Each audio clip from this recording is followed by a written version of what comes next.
qui veut dire mieux? C'est mieux ce qu'elle a dit. Mais qui veut dire mieux? Tout miracle vient de Dieu est parfait. Tout miracle vient de Dieu. Qui vient de Dieu est parfait. Amen. Amen. Au fait, dans le royaume de Dieu, il n'y a pas de petit miracle. Amen. Il n'y a pas de grand miracle. C'est le monde qui nous a appris que le grand miracle, c'est quand on voit les gens peut-être qui font des choses bizarres. À ce moment-là, on dit que ça, c'est un grand miracle. On voit les gens pousser les pieds, on dit que non, là, c'est un grand miracle. Mais dans le royaume de Dieu, il n'y a pas de petit miracle, il n'y a pas de grand miracle. C'est comme le péché. Dans le royaume de Dieu, il n'y a pas de petit péché, il n'y a pas de grand péché. Tu viens, tu mens, c'est un péché. Tu tues, c'est un péché. Dieu ne va pas voir la différence entre celui qui a tué et celui qui a menti. Pour lui, tu as raté le but. Ce péché veut dire rater le but. Miracle veut dire accomplir quelque chose qui est au-delà de l'entendement humain. Et il n'y a pas de petit, il n'y en a pas grand, il n'y en a pas de grand. Mais nous les hommes, on veut faire la différence en dire que ça, ce miracle-là est petit, celui-là il est grand. Et en même temps, il n'y a pas de délivrance et de grandes délivrances. Une délivrance est une délivrance. Amen. Moi j'ai entendu des choses aujourd'hui. Depuis hier, j'entends des choses. Et je pense qu'il y a eu des délivrances et des miracles au milieu de nous. Amen. Tout à l'heure même la sœur Laurie qui a, même si vous avez pu percevoir la différence dans la manière dont elle a prié hier et la manière dont elle a prié aujourd'hui, il y a de la différence. Et dans cela, elle a confessé quelque chose qui me dit qu'il y a eu une délivrance. Amen. Le fait de dire que j'étais timide, mais que elle-même a confessé. Personne ne savait qu'elle souffrait de la timidité. Amen. Mais elle-même, elle a dit cela. Pour moi, ça c'est un miracle. Alléluia. C'est une délivrance et c'est un miracle. De la même manière que Bruno aussi, on ne connaissait pas sa vie, on ne savait pas qu'on doit rencontrer un Bruno ici. On est venu, Bruno il dormait là, il ronflait même. Moi je me rappelle, moi je me dis, mais c'est quel est ce type là qui dort comme ça? Mais ce n'est pas mon problème. Mais après j'ai appris à le connaître et j'ai entendu des choses qui disaient, j'ai dit Seigneur, voici des miracles que tu as fait. Et je vais vous prendre 2 versets dans la Bible qui nous parlent de ces choses. Des fois, quand on est des hommes de Dieu, surtout quand on est dans l'enseignement, on est bousculé toujours par beaucoup de programmes. Il faut qu'aujourd'hui je fasse ça, ça, ça, ça. Mais des fois Dieu chamboule tout notre programme parce que nous avons notre programme. Normalement, ce qu'on avait prévu faire avant, c'est pas ce qu'on a fait. Pas du tout. Mais Dieu avait un autre programme. C'est pour ça que nous devons être flexibles. C'est pour ça que nous devons écouter beaucoup Dieu. Amen. Même si nous avons nos programmes, il faut beaucoup écouter Dieu. Sinon on va passer à côté du programme de Dieu. Imaginons qu'on a dit, bon, qu'on laisse tout, on va évangéliser. On va revenir, on serait fatigué, on va peut-être manger, après on va reprendre plus tard, on sera passé à côté de tout ça. Mais le fait qu'on suivait la manière dont l'Esprit nous conduisait, on n'a pas raté au fait ce que l'Esprit voulait faire. C'est ça le plus important. Mais par contre, avant de lire le verset, j'aimerais dire à Bruno que il ne faut pas nous remercier. Dis que tu remercies le frère Georges, le frère Paul, le frère Anna. C'est Dieu qu'il faut remercier. Amen. Amen. Amen. Parce que nous, on n'a pas besoin, nous sommes des serviteurs inutiles. C'est le Seigneur qui doit être remercié. On n'a rien fait. Amen. Qu'est-ce que moi je peux te faire? Je suis qui? Qu'est-ce que les frères là peuvent te faire? Ils sont qui ici? On n'est rien du tout. C'est le Seigneur que tu dois remercier. N'oublie pas cela. Il faut tous les jours remercier le Seigneur parce que c'est lui qui est venu vers toi. Mais comme le Seigneur, quand il veut se manifester à quelqu'un, il vient toujours par là, soit par l'intermédiaire d'un homme, soit par l'intermédiaire d'un ange, soit il va faire des choses que tu ne comprends pas. Et c'est ce qu'il a fait. Soit il a décidé de t'envoyer des... Il a envoyé le frère Kali.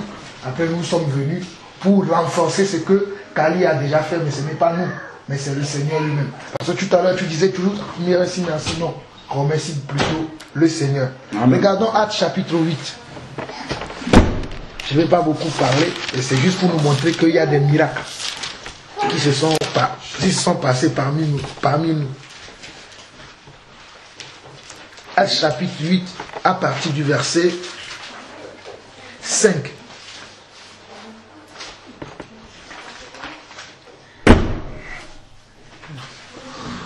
On dit Philippe étant descendu dans la ville de Samarie, il prêcha le Christ. Philippe étant descendu dans la ville de Samarie, il prêcha le Christ.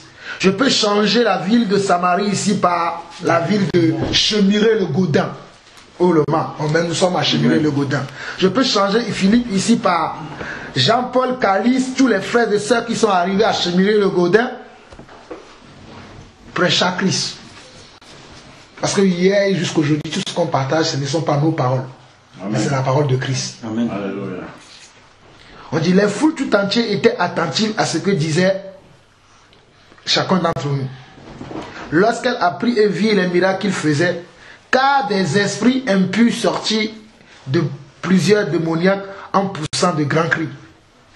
Je vous assure que des esprits, la timidité est un esprit. Amen. Amen. Et ce que le frère a partagé, le manque de pardon, c'est un esprit. Amen. Si nous pensons que les esprits, c'est toujours quand nous voyons les gens tomber en train de crimer, nous n'avons pas encore compris. Parce que toutes ces choses-là, ce sont des esprits. Et nous avons vu que ces choses-là se sont passées au milieu de nous. Je vais au verset 8. Il y eut une grande joie dans cette ville. Il y avait auparavant dans la ville un nommé Simon, qui se donnait pour un personnage important, exerçant la magie et provoquant l'étonnement du peuple de la Samarie. Tout depuis le plus petit jusqu'au plus grand l'écoutait attentivement et disait, celui-ci est la puissance de Dieu, celle qui s'appelle la grande. Il écoutait attentivement parce qu'il les avait longtemps étonnés par des actes de magie. Mais quand il crut à Philippe, qu'il annonçait la bonne nouvelle du royaume de Dieu et le nom de Jésus-Christ, hommes et femmes se firent baptiser. Regardez bien le verset 13. Simon lui-même crut et après avoir été baptisé, il ne quittait plus Philippe et voyait avec étonnement les miracles et les grands prodiges qui s'opéraient. Philippe a parlé. Simon était là. On dit que Simon était quelqu'un qui étonnait déjà des gens. Mais sur les paroles de Philippe, lui-même il a cru. Bon, on sait après que il a commis d'autres péchés dans la suite. Mais on voit que Philippe a été touché par l'évangile. Moi ça me parle de Bruno. De la manière dont il est touché par ce que chacun d'entre nous lui avait prononcé hier. Bon, ce que je vais te demander maintenant à toi Bruno, c'est que cela soit sincère. Amen. Parce que tu peux être joyeux aujourd'hui. Tu peux être dans la joie aujourd'hui. Parce qu'il y a une atmosphère en ce moment. La présence de Dieu est là. La joie de Dieu est là. L'amour de Dieu est encore là. Et il sera là avec toi tous les jours. Mais quand tu vas retourner chez toi et que nous ne serons plus là, comment est-ce que tu vas te comporter? Est-ce que ces anciens démons, parce que la Bible dit que quand on chasse un démon dans le cœur de quelqu'un, ce démon quand il part, il revient avec 7 autres démons. Mais à ce moment-là, est-ce que toi tu seras encore capable de leur dire non, j'ai été déjà délivré le week-end du 7 et du 8? Ou bien tu vas dire, ah ils sont encore là. Ils sont encore là. Moi je vais encore rester chez moi enfermé. Ou tu vas saisir, tu dis non, j'ai été déjà délivré. J'ai déjà pardonné toutes ces personnes-là. J'ai déjà prié. Je suis un homme que Dieu aime. Je crois ce que Dieu m'a dit. Je vais continuer ma marche. Ou bien tu vas rester encore dans la tristesse. Rentrer encore en toi-même. Vouloir ne plus attendre parler même de ce qui se passe au dehors. C'est ça qui m'intéresse moi. Tout ce que tu dis aujourd'hui, c'est bien. Crois-moi, Bruno. J'ai de l'âge dans le Seigneur. J'ai vu des gens dire des choses comme ça. Quelques mois plus tard, je les vois pire qu'ils étaient avant. Et je ne te souhaite pas ça. C'est pour ça que je prends la peine de te dire que ne pense pas que la bataille est gagnée. C'est tant que nous ne sommes pas morts ou que Jésus n'est pas revenu, nous sommes toujours en guerre contre l'ennemi. L'ennemi ne nous laissera jamais tranquille. Il reviendra avec plusieurs autres choses pour voir quelle sera notre réaction. Mais nous devons savoir que quand Dieu guérit, il guérit. Quand il délivre, il délivre. Et nous devons rester dans cette mentalité, dans cette façon de voir les choses. Sinon, l'ennemi aura toujours un accès sur notre vie. Ce que je ne te souhaite pas, bien sûr. C'est pour cela que je dis que c'est de tout ce que tu sors de ta bouche, c'est sincère. C'est sincère parce que tu parles Dieu avec sincérité. Peut-être moi, je peux dire que ce n'est pas sincère. Mais c'est Dieu qui voit dans ton cœur pour voir que ce que Bruno il dit, c'est sincère. Également pour ma soeur Laurie aussi. Je pense que tout ce que vous deux vous avez dit aujourd'hui, que vous êtes sincère avec votre Dieu parce que c'est Dieu qui voit. Nous, on ne peut pas voir. On ne peut pas tromper Dieu. On peut tromper les hommes, mais on ne peut pas tromper le Seigneur. Un dernier verset, Actes chapitre 19. Actes chapitre 19.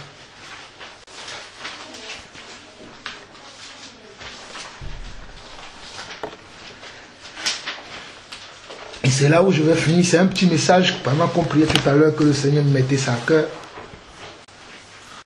Actes chapitre 19, à partir du verset 11. On dit, et Dieu faisait des miracles extraordinaires par les mains de Paul, au point qu'on appliquait sur les malades des linges ou des mouchoirs qui avaient touché son corps. Et les maladies les quittaient et les esprits malins sortaient.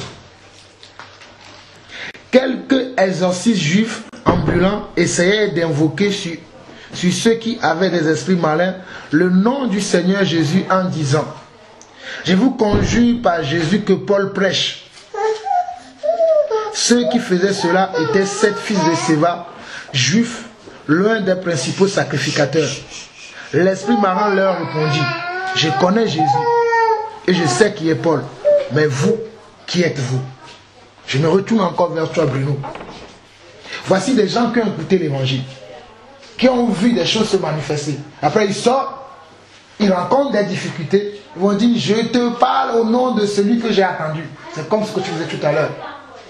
Jean-Paul, il a dit ça. Nous, non. Il faut que toi-même, tu aies la révélation de ce Dieu-là que nous t'avons présenté. Il faut que toi-même, tu aies la confiance à ce Dieu-là que nous t'avons présenté. Nous ne sommes pas des dieux.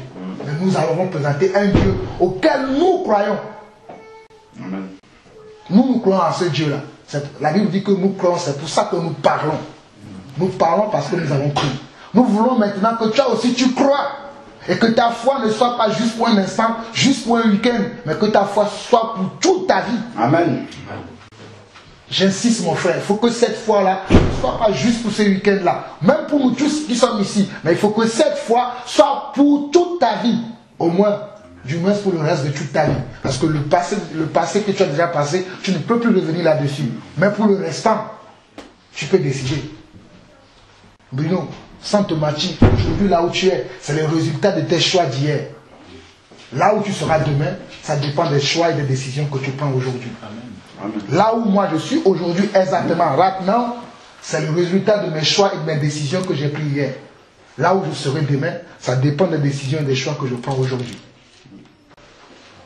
Aujourd'hui, et chaque jour, nous sommes confrontés à des décisions, à des choix. Même s'il n'y a pas de gens autour de nous, même dans la tête déjà, nous avons des décisions et des choix à prendre.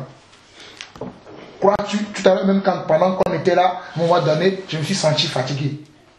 Mais je pouvais dire, bon c'est bon, je vais aller me coucher. Mais j'ai dit à mon corps, non. Je vais rester pour adorer le Seigneur, je vais louer. C'est une décision, c'est un choix. Je suis libre. C'est pour ça que je dis, nous sommes toujours confrontés tous les jours, qu'on soit avec des gens ou sans personnes, nous aurons toujours des décisions et des choix à prendre. Et n'oublions pas que nous sommes le résultat des choix et des décisions que nous prenons. C'est pour cela que nous devons nous servir de la parole pour faire nos choix et prendre nos décisions. Je continue pour finir. Verset 16. Et l'homme dans lequel était l'esprit malin se lança sur eux, se rendit maître de 2 d'entre eux et les maltraita, de telle sorte que qui s'entrefuit de cette maison nue et blessé. Voici quand on ne connaît pas Jésus, quand on ne connaît pas Dieu et qu'on se lance parce qu'on a vu des gens, on est impressionné parce que les gens parlent de Dieu. Moi aussi je veux parler de Dieu, voici ce qui peut nous arriver. Paul savait de quoi il parlait. Pierre savait de quoi il parlait. Les apôtres savaient de quoi ils parlaient. Mais nous, savons-nous de qui nous parlons? Ou bien nous avons tellement entendu les gens parler qu'un jour nous nous sommes levés aussi pour dire, nous aussi nous avons parlé. Ou bien nous sommes conscients de ce que nous disons. Ces gens n'étaient pas conscients de ce qu'ils disaient. D'ailleurs, ils ne connaissaient pas ce qu'ils disaient. C'est pour ça qu'ils disaient, nous vous chassons dans le nom du Dieu que Paul prêche. Et le démon a parlé parce que le démon voit que ces gens-là, ils sont sans connaissance, ils n'ont pas reçu l'autorité et la puissance de pouvoir les chasser. Amen. Mais Paul l'a reçu. C'est pour ça que les démons leur ont dit, nous connaissons Paul. Nous connaissons même le Dieu qui prêche. Mais vous, qui êtes-vous? C'est pour cela que nous devons nous inspirer de ces paroles ce matin. Même nous qui sommes dans le Seigneur depuis des années. On va penser que pour nous c'est déjà acquis, mais c'est faux. Quelle est ton identité dans le Seigneur? Qui es-tu dans le Seigneur? À quoi tu crois dans le Seigneur? À quoi tu espères dans le Seigneur? Quelle est ta force dans le Seigneur? Qu'est-ce que tu espères dans le Seigneur? Moi j'espère, parce que je crois à cette parole qui est écrite, que à tous ceux qui ont cru, il leur a donné le pouvoir. Amen. À tous ceux qui ont cru. Jean chapitre 1, versets 10 à 12. À tous ceux qui ont cru, qui ont reçu le Fils, il leur a donné le pouvoir de devenir enfants de Dieu. Amen. Lesquels sont nés, non de la volonté de la chair, mais de Dieu. Je suis né de Dieu maintenant. Satan n'a plus rien à moi. Amen. Il peut m'arriver de pécher, mais je suis un enfant de Dieu.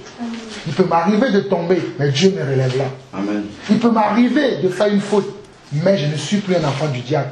Je suis un enfant de Dieu.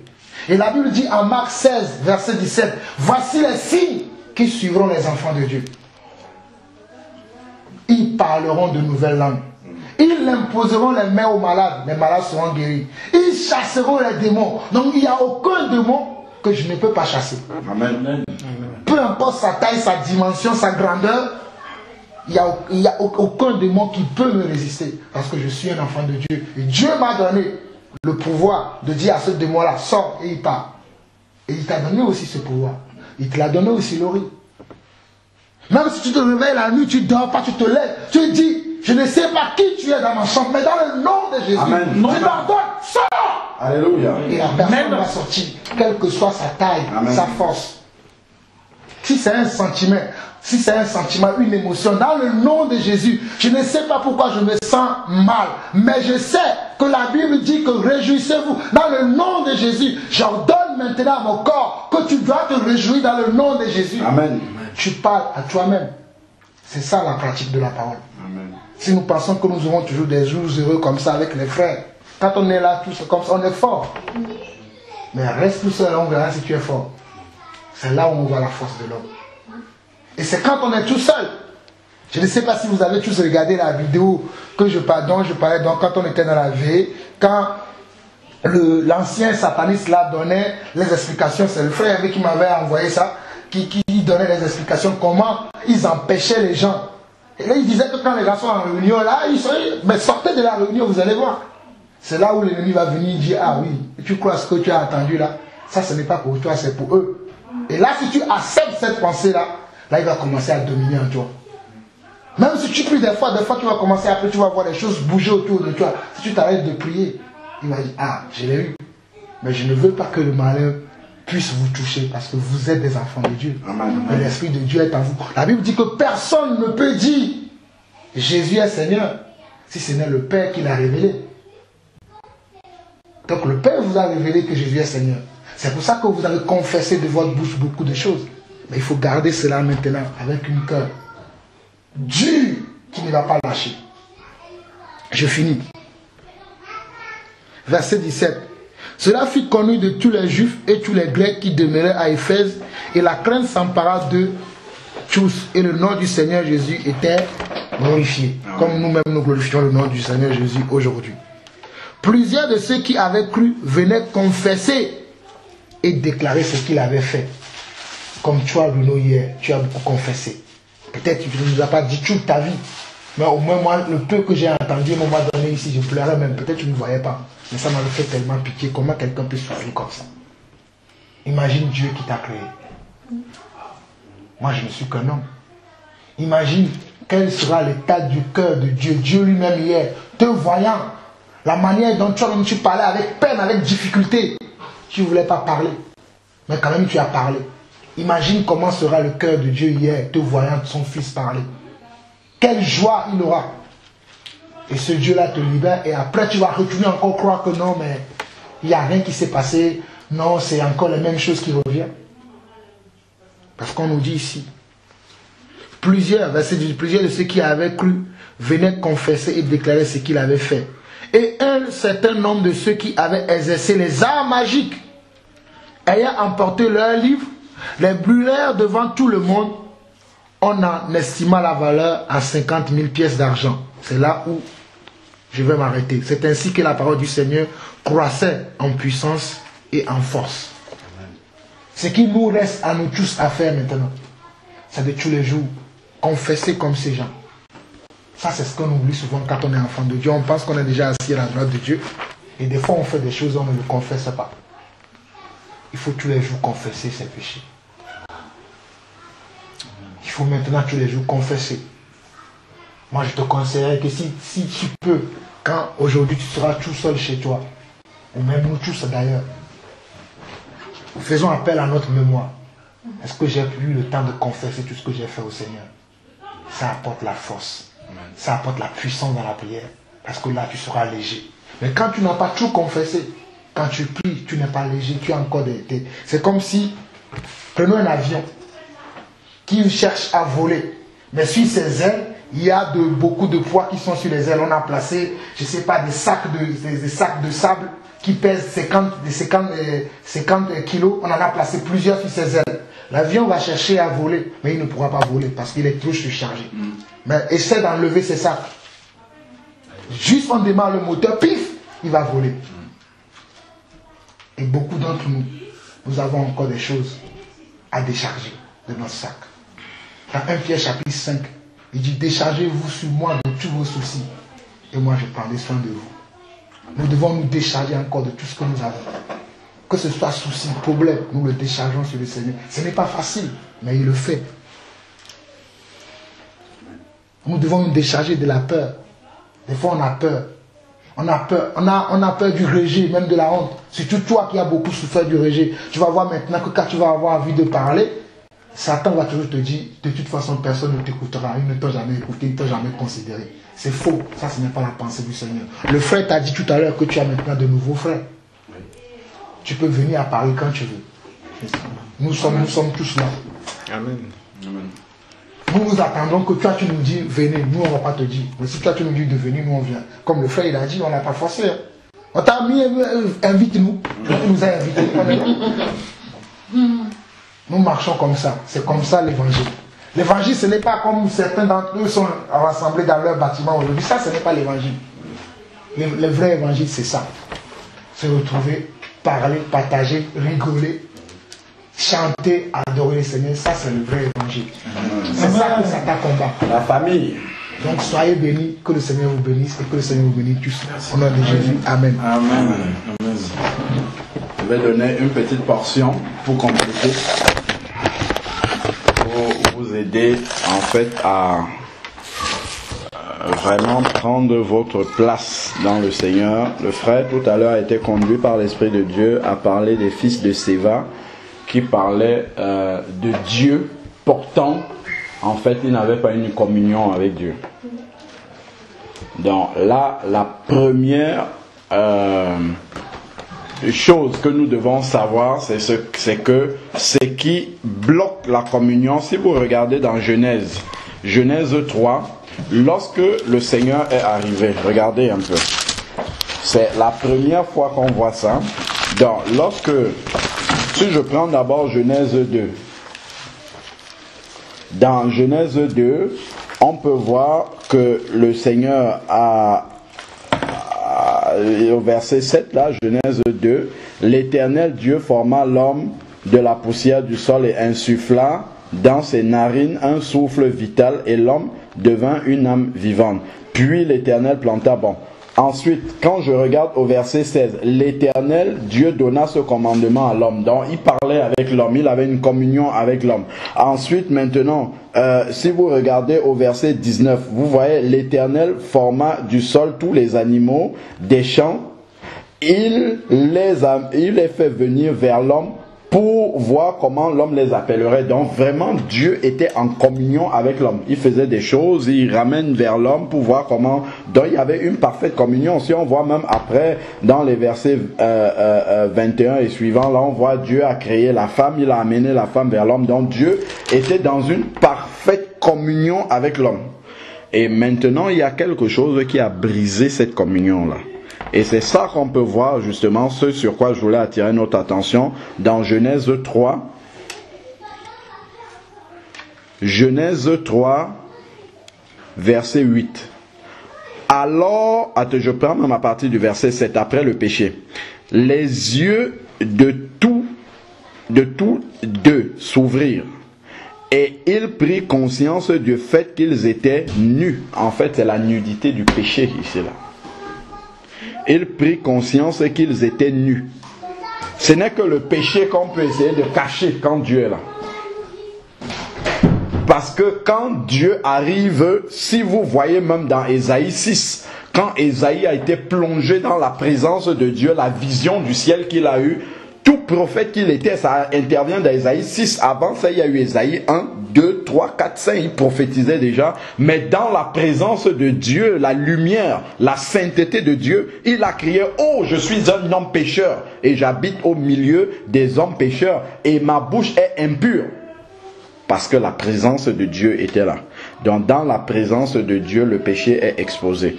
Et ici, là, je continue dans Genèse, ici, Genèse 3, verset 8. Ils entendirent, verset 8, ils entendirent la voix de l'Éternel Dieu qui parcourait le jardin avec la brise du soir. Habituellement, quand Dieu parcourait le jardin comme ça, mais Adam venait dans la présence de Dieu. On a vu les versets avant, on parlait avec Dieu. Dieu lui-même, il venait vers Adam. Mais regardez maintenant la réaction de l'homme. L'homme et sa femme allaient se cacher de devant l'Éternel. Quand on a confessé le péché, il n'y a aucune barrière entre Dieu et nous. C'est écrit dans Ésaïe 43, verset 25. Quand Dieu pardonne le péché, il efface totalement. Il n'y a plus rien et nous ne devons pas laisser le malin revenir nous mettre ça dans la tête. Non, tu es sale devant Dieu. Dieu, non. Ça, c'est pas la voix de Dieu qui parle comme ça. Et ça ne dépend que de nous. Il y a toujours deux voix qui vont nous parler. C'est sûr et certain. La Bible dit, dans Romains 10, verset 17, la foi vient de ce qu'on entend, et ce qu'on entend vient de la parole de Dieu. L'homme, même les athées là, ils ont la foi. Mais ça dépend la foi en quoi?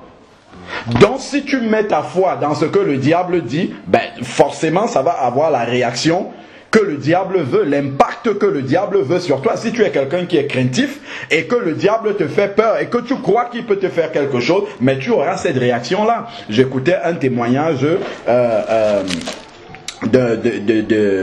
du frère Henri qui disait, il est parti dans un grand aquarium avec son petit-fils. Donc il traverse, vous voyez le grand aquarium, il y a des parois en plastique dur. Donc il y a des gros poissons donc, qui circulent là partout. Et quand le fils voit le gros poisson arriver vers lui comme ça, il commence à crier, il s'agrippe à son grand-père. Et son grand-père le rassure. Il lui dit non, en fait le poisson ne peut pas traverser. Il est bloqué parce que ces personnes qui ont fabriqué l'aquarium ont mesuré la résistance du plastique par rapport à la force du poisson. Donc le poisson ne va jamais pouvoir casser cette paroi-là pour atteindre les personnes qui sont en train de visiter l'aquarium. Ben, c'est la même chose que nous avons en Christ.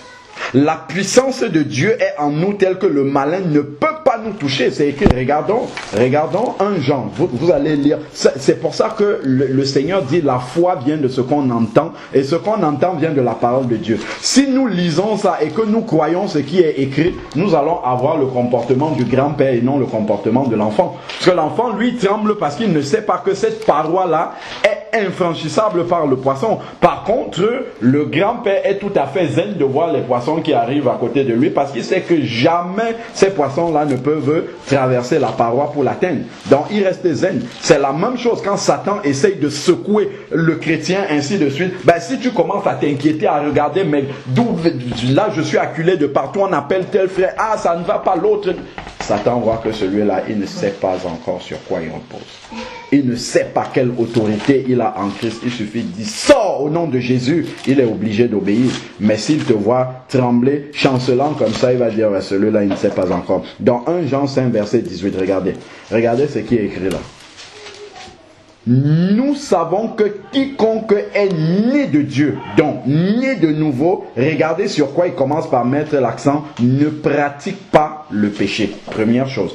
Parce que c'est le péché, tel que nous voyons dans Genèse, qui va rompre la communion avec Dieu. Lorsque Dieu, si on continue Genèse 3, verset 8 là-bas, on voit que lorsque Dieu parcourait le jardin, Adam allait se cacher. Donc, celui qui est né de Dieu ne pratique pas le péché. Parce que l'Esprit, si vous rentrez dans 1 Jean 3, versets 9 et 10, il est dit que celui qui est né de Dieu ne pratique pas le péché. Pourquoi? À cause du Saint-Esprit qui habite en lui. Parce que le Saint-Esprit est triste Il s'attriste en nous lorsque nous avons commis un péché et nous ne pouvons pas rester dans la présence de Dieu avec ce péché-là. Nous devons demander pardon à Dieu pour cela, pour que la communion soit rétablie. Et dans 1 Jean 5, verset 18, continuons la lecture. Donc celui qui est né de Dieu ne pratique pas le péché. Et ça, c'est là où est sa protection, en fait. C'est là où est sa protection. Parce que dès que tu vas commettre un péché non confessé, tu vas ouvrir la porte au malin dans ta vie. C'est pour ça qu'en confessant ce péché, il faut refermer et ne plus marcher dans ce péché-là. Regardez ce qui est écrit. Mais celui qui est engendré de Dieu le garde et le malin ne le touche pas. C'est ce qu'il faut souligner dans la Bible. Le malin ne peut pas toucher une telle personne. Je raconte souvent le témoignage de George Muller, un homme de Dieu des siècles d'avant, qui un jour est couché dans sa chambre comme ça et il entend bouger, comme le frère disait tout à l'heure, il entend bouger dans sa chambre. Il ne se lève pas, il reste couché sur son lit, il ouvre les yeux, il voit le diable manifester devant lui. Il dit, ah, ce n'est que toi, il ferme les yeux et continue à dormir. Et le diable est parti. Pourquoi? Parce que le diable sait que celui-là, s'il ne bouge pas, il sait qui il est en Christ, c'est que je ne peux pas le toucher, c'est écrit ici. Il a mis sa foi dans ce verset-ci. Le malin ne le touche pas. Il sait qu'il est en Christ et il dort. A contrario, dans Acte 19, on voit les fils de Séva qui essayent de chasser le malin. Et le malin dit, mais vous, qui êtes-vous? Vous n'avez pas cette autorité-là. Vous allez voir dans Matthieu 8, lorsque Jésus arrive dans le pays des Gadaréniens, où il y avait deux démoniaques qui étaient tellement violents que personne dans le pays ne pouvait les approcher. Ils dormaient dans les sépulcres, c'est-à-dire qu'ils n'avaient même pas de communion avec les gens de ce pays-là. Mais lorsque Jésus est arrivé sur la rive de Gadara, il n'a même pas demandé où sont les démoniaques. Eux-mêmes sont venus et se sont prosternés devant lui. Qu'y a-t-il entre toi et nous, fils de Dieu? Es-tu déjà venu nous tourmenter avant le temps? Ça, c'est le vrai enfant de Dieu. Le malin ne peut pas venir s'amuser avec toi si tu connais la parole de Dieu et que tu marches dans la vérité. Pas du tout. Il ne peut absolument. Il va toujours se faufiler dans notre incrédulité, soit dans le péché si on a des péchés, mais si on ne marche pas dans le péché, il va profiter de notre incrédulité pour nous faire croire des choses qui ne sont pas. Et si nous écoutons cette voix-là, souvenons-nous toujours, le vrai combat spirituel c'est dans la tête, il y a toujours deux voix qui parlent. Quand une pensée arrive, le Saint-Esprit en moi la filtre nécessairement et dit ça, c'est Dieu qui dit. L'autre là, ça vient de l'autre. Donc si tu crois ce que l'autre dit, mais tu vas te comporter comme s'il avait une autorité sur toi. Pourtant, il n'a aucune autorité sur toi, absolument aucune. C'est écrit ici que le malin ne le touche pas. Retournons maintenant, Genèse, vous pouvez finir de lire pour voir comment Adam se cachait devant la présence de Dieu. Si on prend Jean maintenant, Jean 10, verset 7. Jean 10, verset 7. Jésus lui-même dit, Jésus leur dit encore, Jean 10, verset 7.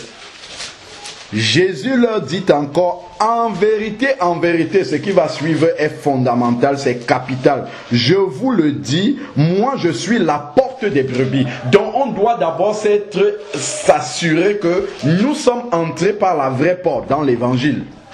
Parce qu'on peut arriver à Christ de différentes façons. J'ai des problèmes, on me dit Jésus peut les résoudre. Allez hop, je me retrouve en Christ. Mais jamais je n'ai expérimenté une authentique conversion biblique. Ça doit commencer par là. Amen. On ne se convertit pas parce qu'on nous a plongé dans les eaux du baptême. Pas du tout. C'est pas le baptême qui valide une conversion. C'est la repentance qui valide la conversion. Et le baptême vient simplement concrétiser matériellement ce que la repentance a fait dans le cœur. On doit s'être sincèrement repenti, coupé avec l'ancienne vie, totalement coupé. On doit être radicalement une nouvelle créature. Et si on n'est pas repenti de ses péchés, nos pensées sont toujours les mêmes. Les convoitises qu'on avait avant sont toujours dans notre cœur. La manière de voir des gens du monde, les choses auxquelles on s'accroche. Je suis désolé quand je vois les enfants de Dieu, même dans notre assemblée, ce sont des mauvaises conversions, ils ne sont pas nés de nouveau. Ils ne sont, quand je vois les comportements, vous savez de quoi ils ne sont pas nés de nouveau, mes frères.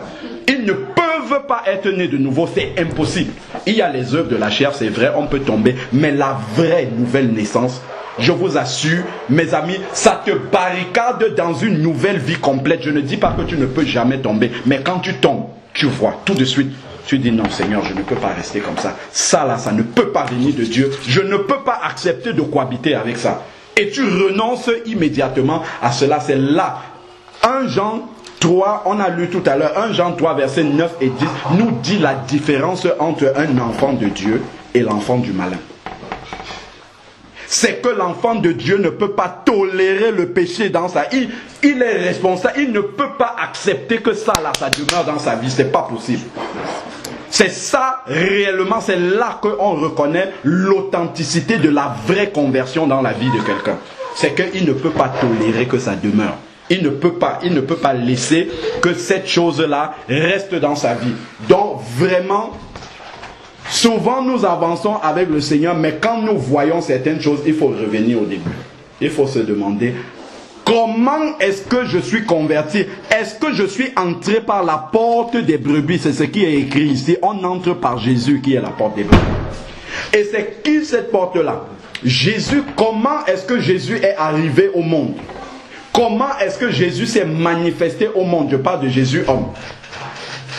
Avant que Jésus n'arrive, il a envoyé un prophète. Je suis la voie qui prépare le chemin du Seigneur. Il a envoyé Jean-Baptiste, un prophète qui prêchait un seul message. Jean-Baptiste n'avait pas 2 messages. Repentez-vous, car le royaume de Dieu s'étend. Prenons Matthieu 3. Gardons le doigt sur Jean 10 là, on va revenir.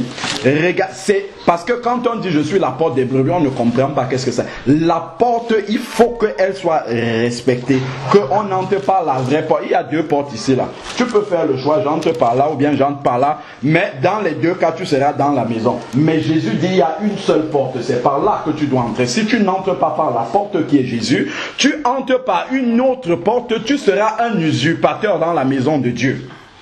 Tu ne seras pas comme un véritable, comment dire, une personne qui a sa place dans cette maison-là.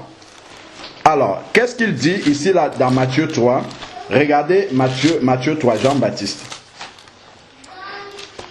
Bon, on nous décrit comment il était. Regardez à partir du verset 7. Matthieu 3, verset 7 dit, comme il voyait venir beaucoup de pharisiens et de sadducéens, il leur dit, race de vipères, qui vous a appris à fuir la colère? Produisez donc du fruit digne de la repentance et ne vous imaginez pas pouvoir dire, nous avons Abraham pour père. Aujourd'hui, tu peux dire, je suis un chrétien parce que tu sais chanter des chants chrétiens, parce que tu sais louer, parce que tu sais prier, parce que tu lis ta Bible et tout. Mais ce qui prouve que tu es entré par la vraie porte, que tu es un chrétien, c'est que ta vie produit du fruit digne de la repentance. C'est-à-dire que ta vie est changée, ta vie est transformée et des gens peuvent témoigner sur ta vie que avant c'était un personnage qui était de cette façon-ci et aujourd'hui, avant il mentait, avant il volait, avant il forniquait, avant il, je ne sais pas, aujourd'hui il a horreur de ces choses-là. Horreur. Même si tu n'as pas encore la victoire complète sur ces choses-là, au moins déjà ta façon de parler, parce que le Seigneur dit, c'est dans Luc 6 verset 46, il dit c'est de l'abondance du cœur que la bouche parle. Donc déjà ta bouche condamne déjà ces choses-là. Quand tu entends même ça, ce sont des abominations. Donc ta bouche dit déjà non, ça là ce n'est pas de Dieu. Ça veut dire que dans le cœur il y a un travail qui est déjà fait, même si ta chair chute encore par rapport à ces choses-là. Mais ta bouche confesse déjà ce qui est de Dieu. Parce que ta bouche parle de la sainteté de Dieu, parce que ton cœur est rempli de ces choses-là. Mais si ta bouche est encore légère par rapport au péché, tu vois le péché, tu caresses ça encore dans le sens du poil, tu caresses encore la chair, petite chair, ça va...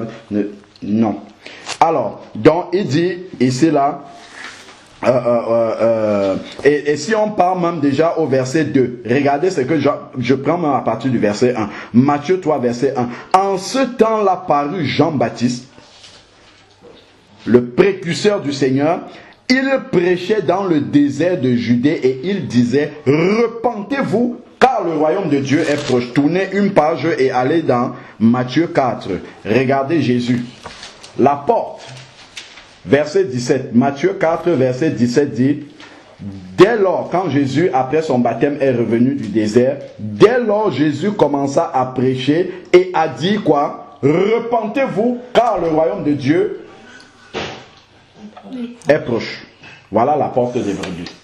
C'est par là que ça commence. Avant de parler de l'amour de Dieu, avant de parler de tout ce que Dieu peut apporter dans notre vie, avant de parler de tout ça, il faut faire le deuil de l'ancienne vie. Il faut enterrer tout ce qui vient de l'ancienne vie et prendre une vie totalement nouvelle. Accepter cette vie-là. C'est pour ça que je parlais d'aller rencontrer si c'est possible. Mais si ce n'est pas possible, c'est pas grave. Pour nettoyer tout ça, c'est de dire à cette personne-là, tu m'as fait ça, ça m'a blessé, au revoir, c'est bon.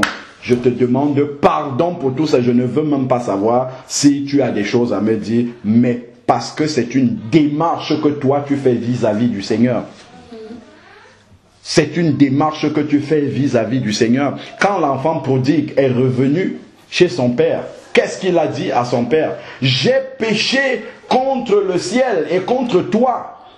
Contre le ciel, contre Dieu et contre toi. Donc je vais voir la personne humaine qui est avec moi et je vais voir le Seigneur. Ça fait la croix. Le pardon entre nous les hommes et le pardon de Dieu à ce moment-là.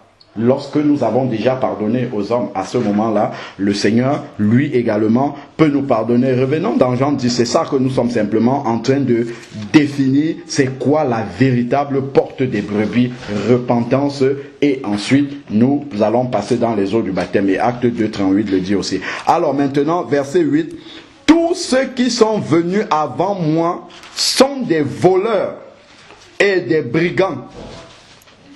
Tous ceux qui sont venus avant le Seigneur Jésus dans notre vie, ce sont des menteurs et des brigands, c'est le diable.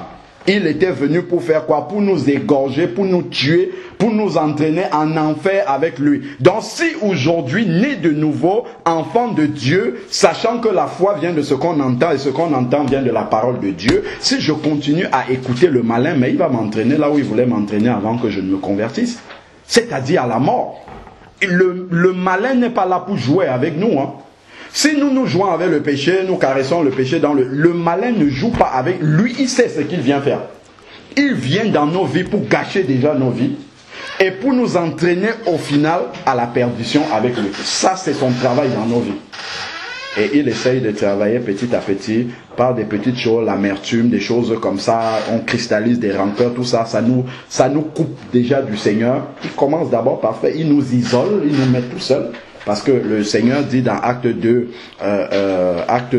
42, qu'il persévérait dans la communion fraternelle. Quand on est dans l'église, dans la famille, on est plus fort. Mais quand on est tout seul, les gens du monde disent diviser pour mieux régner, ils t'isolent seul et puis là, ils t'achèvent. Ça, c'est le plan du malin. Et le discernement spirituel que Dieu donne à ses enfants, c'est de voir comment le malin est en train d'agir dans ta vie. Et tu te dis, c'est fini ici. Arrête-toi là. Au nom de Jésus, sors de ma vie maintenant. Parce que je suis un enfant de Dieu. Nous avons une autorité à prendre sur notre vie. Ce n'est pas le malin qui va la prendre à notre place. Jésus a dit dans Jean 10, au verset 19, « Je vous ai donné l'autorité, vous marcherez sur les serpents, les scorpions et sur toute la puissance de l'ennemi. » Ce n'est pas que des démons extérieurs, ce sont des choses aussi qui se manifestent dans notre vie, que l'ennemi, des semences que l'ennemi plante dans notre vie. Nous avons autorité sur ces choses-là. Quand il dit « je vous ai donné l'autorité sur toute la puissance de l'ennemi », ce n'est pas que faire des prières d'autorité, c'est prendre aussi dans nos choix personnels, notre vie. Et je suis un enfant de Dieu, je décide au nom de Jésus, cette chose-ci, tu ne vas plus m'en servir. C'est terminé. Tu ne vas plus m'en servir. Comme ce colonel-là qui était le chef à la tête d'une armée, il y a la guerre entre son armée et une autre armée. On le fait prisonnier, il est au service des autres, et entre-temps, son armée a remporté la guerre, mais lui, il était toujours prisonnier, il ne le savait pas. Il continuait à servir les autres. Mais quand un de ses soldats a réussi à s'infiltrer dans le camp ennemi, pour lui dire, mais mon général, qu'est-ce que tu fais encore là à servir les autres? C'est fini la guerre, depuis on a remporté. Et là, le matin, il se lève, il commence à donner des ordres aux ennemis. Et les ennemis se sont rangés parce qu'ils ont compris que maintenant, il sait. si tu ne sais pas qui tu es en Christ, le diable va continuer à te piétiner. Il ne peut pas t'écraser parce que c'est écrit ici là qu'il ne peut pas te toucher. On a lu déjà 1 Jean 5 et encore c'est encore confirmé ici là. Donc continuons. Tous ceux qui sont venus avant moi sont des voleurs. Mais mes brebis, Jean 10 verset 8 la fin, mais mes brebis ne les ont pas écoutés. Moi je suis la porte. Si quelqu'un entre par moi, il sera sauvé. Il entrera et sortira et trouvera des pâturages. Le voleur ne vient... Voici le travail du diable alors. Voilà ce qu'il vient faire dans nos vies. Il ne vient pas pour s'amuser. Le diable vient pour voler. J'ai même dit le diable. C'est écrit le voleur, mais c'est le diable. Le diable et tous ceux qui ont son esprit, bien sûr. Le voleur ne vient que pour voler et pour tuer et détruire. Quand il parle de tuer, c'est déjà la mort physique, mais la mort spirituelle aussi, c'est la plus grave, et il le sait. Donc nous couper de Dieu, nous amener dans des voies qui coupent notre communion avec Dieu. Et là, il sait que c'est fini pour nous. Moi, je suis venu afin que mes brebis aient la vie et qu'elle ait en abondance, pour rétablir la communion entre l'homme et Dieu, puisqu'il avait perdu. Regardez maintenant le verset 26. Mais vous ne croyez pas parce que vous n'êtes pas mes brebis. Mes brebis, vous ne croyez pas parce que vous n'êtes pas mes brebis. Dans les deux voix qui vont venir, si on n'écoute pas la voix qui est celle de Dieu, ça veut dire que quelque part on n'est pas une brebis du Seigneur, parce qu'une brebis du Seigneur s'attache à la parole qui vient du Seigneur. Il ne s'attache pas à la parole qui vient du diable. Parce que ça, on peut croire que nous sommes au-dessus de tout ça. Mais quand on vient te dire un mensonge, et que tu crois dans ce mensonge-là, par exemple, le malin te fait croire que tu ne peux pas pardonner, mais si tu crois que c'est la vérité, là, dans ce domaine-là, tu as cru au malin. Tu n'as pas aisé. Alors que quand Dieu dit pardonner, c'est un commandement, c'est un ordre. Tu dois dire, ah Seigneur, je sais que je peux pardonner, peut-être je suis encore faible, mais ce que tu dis là, c'est la vérité, j'ai la victoire là-dessus. Parce que tu ne peux pas donner un ordre sans me donner la capacité de pouvoir y arriver. Et c'est là-dedans que nous allons pour choisir ce que le malin dit. Oh, tu vois, oh, non, tu ne pourras jamais. Jamais, jamais, jamais. Et ce que Dieu dit. Si tu choisis déjà ce que Dieu dit, tu admets intellectuellement ce que Dieu a dit. Ensuite, ça passe dans ton cœur et le pardon est débloqué. On accepte d'abord dans la tête parce qu'on a lu. Et après, on prie, ça descend dans notre cœur et le cœur est libéré. C'est vraiment comme ça que on va être complètement délivré de ces choses-là. Mes brebis, verset 27, entendent ma voix. Moi, je les connais, elles me suivent. Regardez ce qu'il dit, le verset 28. Je leur donne la vie éternelle. Elles ne périront jamais. C'est ce qui est écrit.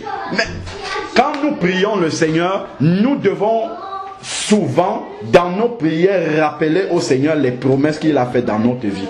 Attacher notre foi à ce qui est écrit. Seigneur, voilà telle situation que je suis en train de traverser qui veut m'amener au bord de la tombe. Mais tu as dit dans le psaume 23 que même si je traverse la vallée de l'ombre de la mort, même si je suis à côté de la tombe comme ça, tu as dit je ne crains aucun mal car ton bâton et ta houlette me rassurent. Seigneur Père, j'attache ma foi dans cette parole-là et je verrai ta main dans ma vie. Ce n'est pas de dire, ah, vraiment, le malin m'a bloqué de tous les côtés, c'est fini. Il y a encore ce psaume qu'on a lu, le psaume 123, 121. Je lève mes yeux, même si le malin t'a encerclé partout, que tu ne peux plus bouger à gauche, tu peux encore lever la tête et regarder le secours qui me vient de l'Éternel. Je leur donne la vie. Elles ne périront jamais, jamais, et personne ne les arrachera de ma main. Qu'est-ce que le malin peut faire? Si nous sommes entre les mains de Dieu, le malin ne peut absolument pas nous arracher. Il ne faut pas s'attacher à la parole d'un homme. Le malin peut nous arracher de la main d'un homme, mais pas de la main de Dieu. Mon Père qui me les a donnés est plus grand que tous. Et personne ne peut les arracher de la main de mon Père. Mon Père et moi, nous sommes un. Donc voilà vraiment des paroles qu'il faut saisir par la foi et garder cela précieusement dans le cœur. Méditer à la limite ces paroles. C'est se mettre devant sa Bible comme ça et dire, Seigneur, les paroles, si que tu dis, ça s'adresse à moi. C'est la vérité pour moi, ce qui est écrit là. Que le malin peut tourner autour de ma porte comme ça, mais jamais je ne périrai parce que c'est toi qui décideras si je dois mourir ou pas. Il n'a absolument aucune autorité sur mon devenir, sur mon avenir, sur mon... Tout cela, ça ne dépend que de toi, mon Père. Parce que c'est toi qui es mon Père, il n'est pas mon Père. Et là, ça va faire grandir la foi. Et là, on va prendre de l'assurance. On ne sera plus hésitant dans le Seigneur. On ne sera plus hésitant. Il y a une situation qui arrive, je me mets à genoux, je prie en sachant quelle est l'autorité que j'ai dans le Seigneur. Je finis avec Colossiens 2. Colossiens 2, ici. Bon, excusez-moi, je vais passer par Éphésiens aussi. Comme ça, vous aurez tout. Parce que, en fait, ce qui va arriver maintenant, et peut-être ce que d'autres vivent déjà et que nous vivons tous, c'est le combat spirituel dans la pensée. Et si nous perdons le combat spirituel dans notre pensée, le malin prend le dessus sur nous. Et c'est fini. Regarde un peu, simplement, je crois que tout le monde, nous devons le vivre. Tu te lèves un matin pour aller au travail, à l'école ou bien en tout cas dans une occupation. Et tu commences à avoir une cascade de choses qui se passent mal. Tu rates ton train, tu es en retard de ceci, ainsi de suite. Si tu as une petite série comme ça, regarde dans quelle disposition d'esprit tu seras. Ah, ça c'est une journée gâchée. Terminé. Si tu restes dans cet état, ta journée sera gâchée jusqu'à la fin. La seule chose que tu as à faire à ce moment-là, c'est de t'arrêter d'abord net. Parce que là, ta pensée est déjà en train de laisser la place au malin. Il faut t'arrêter net d'abord. Tu coupes avec cette journée-là qui a commencé comme ça. Tu vas te mettre à genoux quelque part et tu pries. Pour que le Seigneur renouvelle ta pensée. Que ta foi s'attache de nouveau à la parole de Dieu et non à ce que tes sens sont en train de te renvoyer sur la réalité de cette journée-là. Souvent, quand Dieu veut déclencher vraiment une grande bénédiction dans notre vie, il y a d'abord de grandes persécutions aussi par lesquelles on passe. Je me rappelle que le week-end où on est parti dans le sud de la France pour rendre visite à des bien-aimés là-bas, à peine je posais mon sac au boulot comme ça, la responsable du projet sur lequel je travaille commence à crier sur moi en plein open space comme ça avec beaucoup de paix. Elle criait sur moi. Je suis allé la voir après pour la... Elle a encore explosé 2 fois plus. Je suis allé me mettre à genoux, j'ai prié, je n'ai pas répondu. Et le week-end là, on est parti, on devait baptiser une personne. Le Seigneur nous a fait baptiser 3 personnes, 2 personnes qui se sont converties. Parce que le malin voyait la bénédiction qu'il y a derrière et il voulait faire en sorte que je sois dans une mauvaise... Et mon frère qui est parti avec moi a vécu la même chose dans son travail le même jour. Ou quelques jours avant. Donc vraiment, quand le malin voit ces choses-là, il essaye, mais si nous lui laissons l'occasion de pouvoir s'installer, parce qu'il va toujours essayer, mais si on le laisse s'installer, là nous allons perdre justement nous allons perdre notre assise, notre identité dans le Seigneur, nous n'en serons plus conscients et c'est là où il va nous maltraiter. Regardez juste Éphésiens 1 au verset 20. C'est la suite d'un verset, vous pouvez lire la suite. Je veux juste voir, en fait, en réalité c'est le verset 21, mais je lis le verset 20 aussi.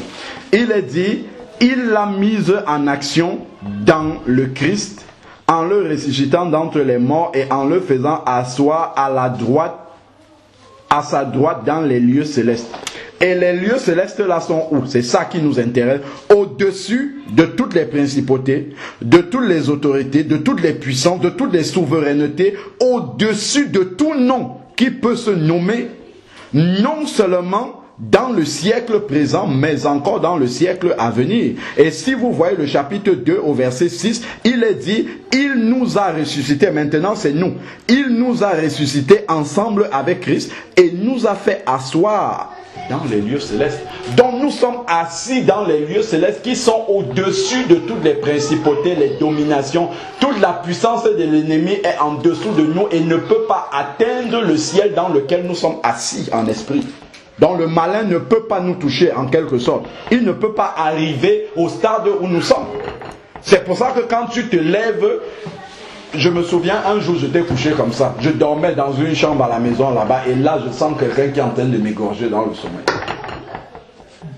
je me bats dans le sommeil, après je dis Jésus, juste comme ça dans le sommeil. Terminé, plus de présent, juste le nom de Jésus. Juste son nom, je n'ai même pas prié, j'ai juste dit Jésus, terminé. Mais dans le Jésus, ce n'est pas un Jésus en tremblant. Je sais qui est-ce que je suis en train d'appeler. Et c'est ça que le frère expliquait tout à l'heure. Parce que je sais que ce nom-là seulement, s'il y a une présence étrangère là, et que tu prononces le nom de Jésus, cette présence-là ne peut pas demeurer là. Tout de suite, elle va partir.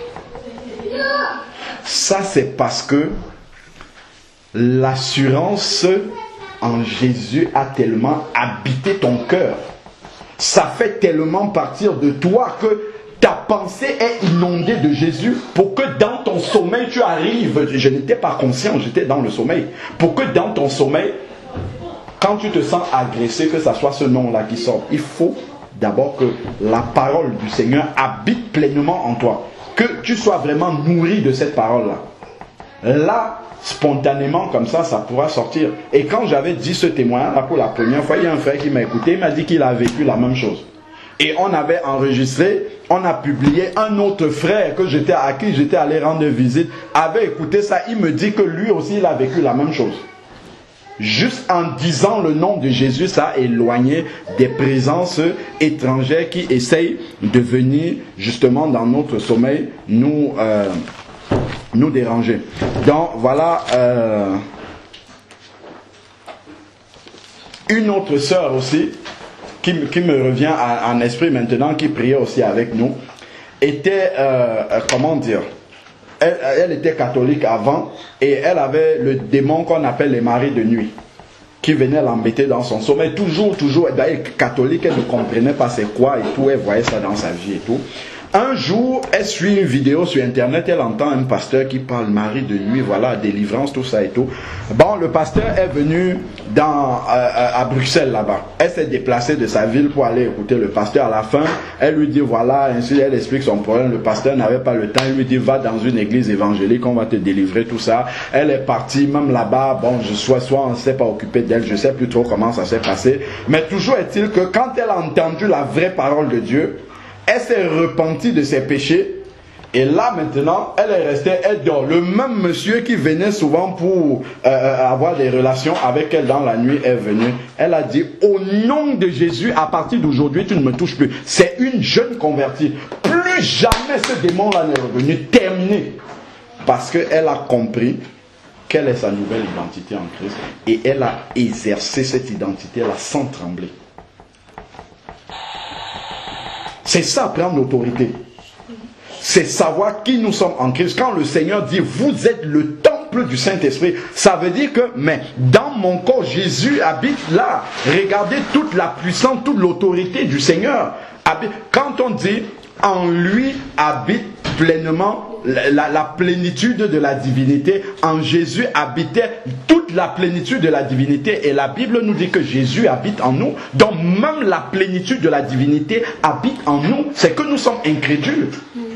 C'est que nous, si Jésus habite en nous, ça veut dire la plénitude de la divinité habite en nous. C'est pour ça qu'on nous appelle le temple de Dieu. L'habitation de Dieu en esprit. Comment je peux avoir peur du malin?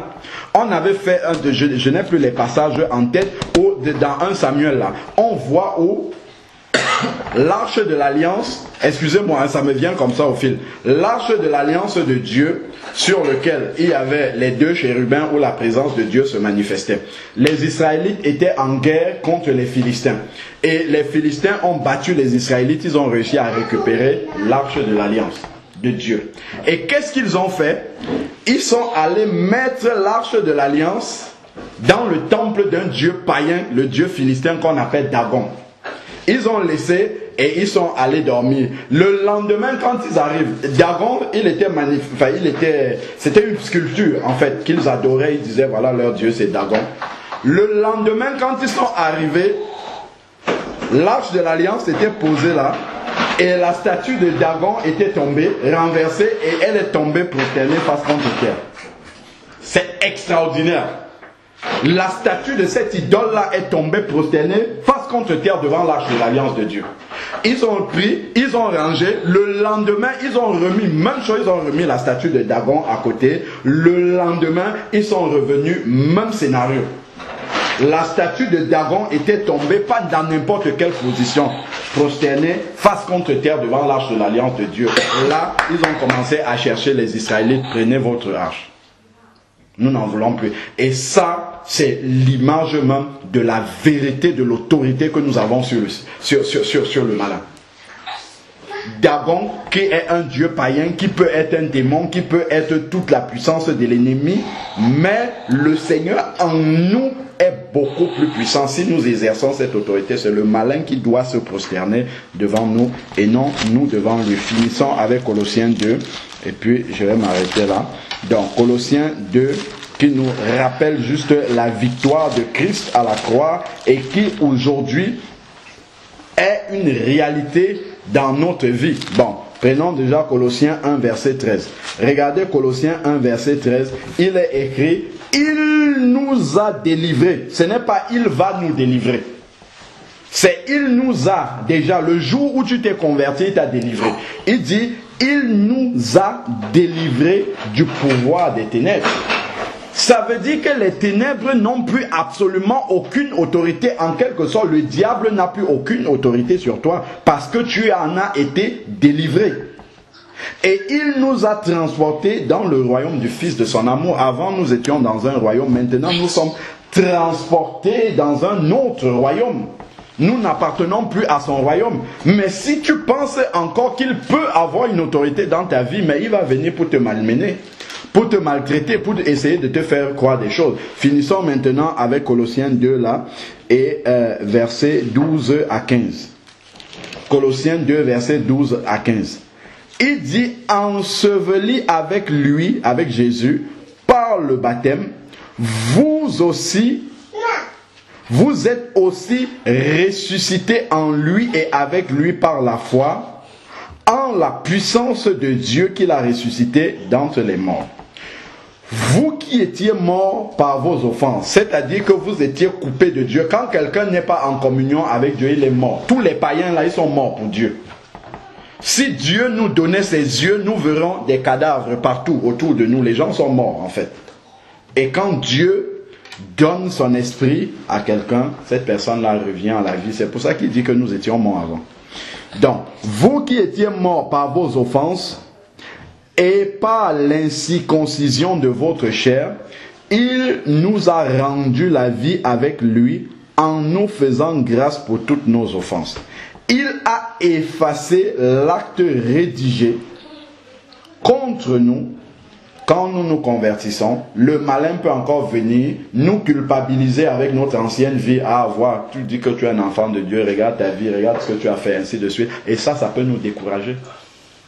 Ça peut faire en sorte que nous croyons que c'est comme ça que Dieu nous voit. Alors que Dieu ne nous voit plus comme ça. C'est terminé.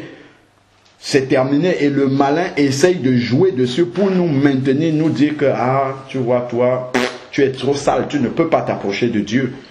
Dieu ne te regarde même pas. Il a effacé l'acte, verset 14, rédigé contre nous et dont les dispositions nous étaient contraires. Il l'a supprimé en l'enclouant à la croix. Le verset 15 que nous devons méditer, que nous devons garder dans nos cœurs, il a dépouillé les principautés et les pouvoirs et les a publiquement livrés en spectacle en triomphant de par la croix. Et ça s'accomplit dans la vie d'un enfant de Dieu le jour où il se convertit. C'est accompli pour lui. Il a dépouillé dans sa vie le pouvoir de toutes ces principautés-là, dont elles ne peuvent plus avoir la victoire sur lui. S'il décide, il dit que vous n'aurez plus la victoire sur moi.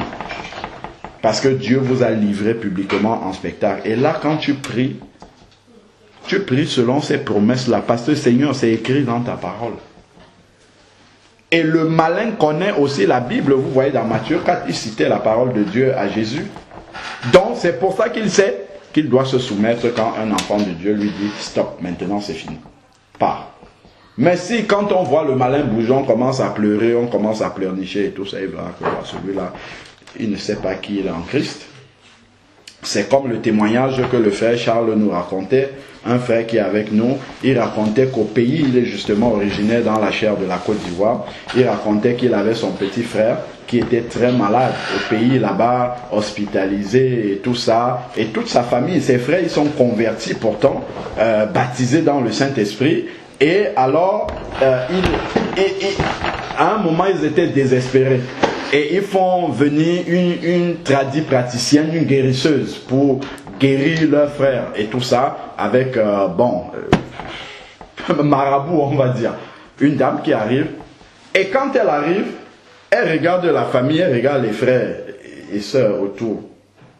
Elle dit, mais vous plaisantez avec votre Dieu, vous ne savez pas ce que vous avez. Et elle est partie, elle n'a rien fait. Parce qu'ils sont là, ils ont le Seigneur, ils sont nés de nouveau. C'est écrit dans Marc 16, 17, ils imposeront les mains aux malades. Ils ne savent pas qu'est-ce qu'il y a en eux. Mais elle, avec son discernement satanique, arrivait à voir toute la puissance qu'il y a dans ces personnes-là qui sont allées pourtant la chercher pour venir guérir un malade. Et elle a laissé, elle a dit, vous blaguez avec votre Dieu, vous ne savez pas ce que vous avez, elle est repartie.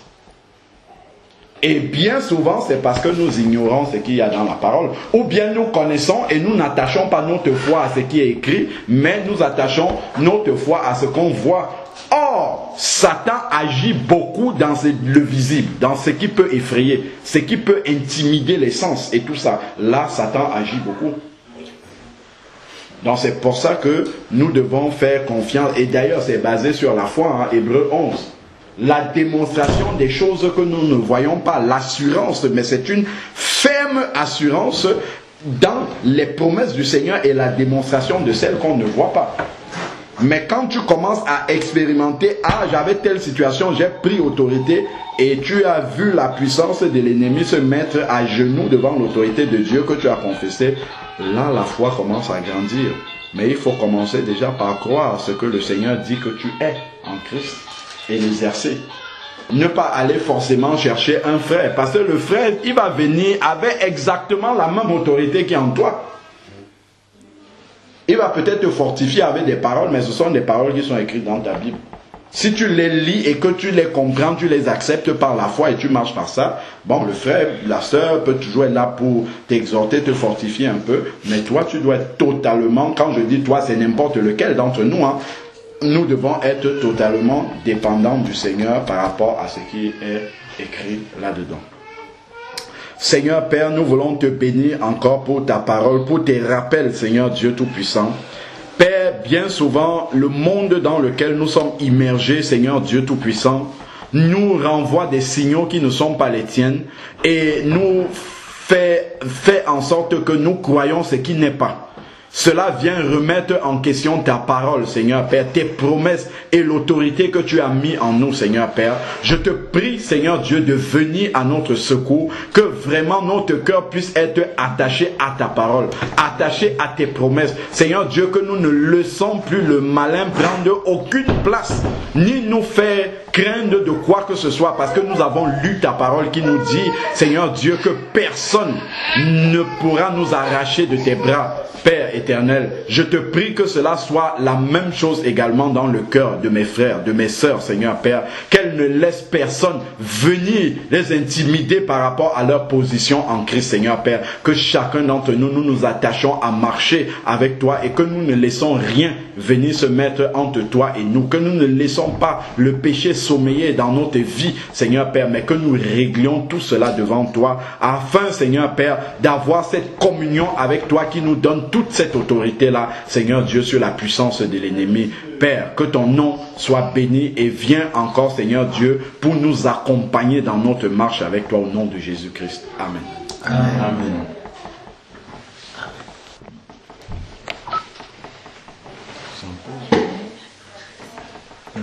Non, c'est parti.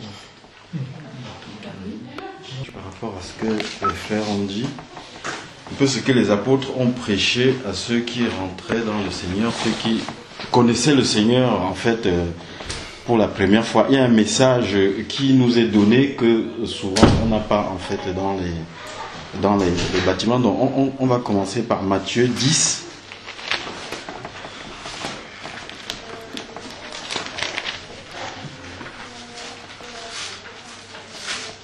Dans Matthieu 10, à partir du verset 34, nous allons voir ce que le Seigneur dit. Qu'est-ce qu'il dit ici donc?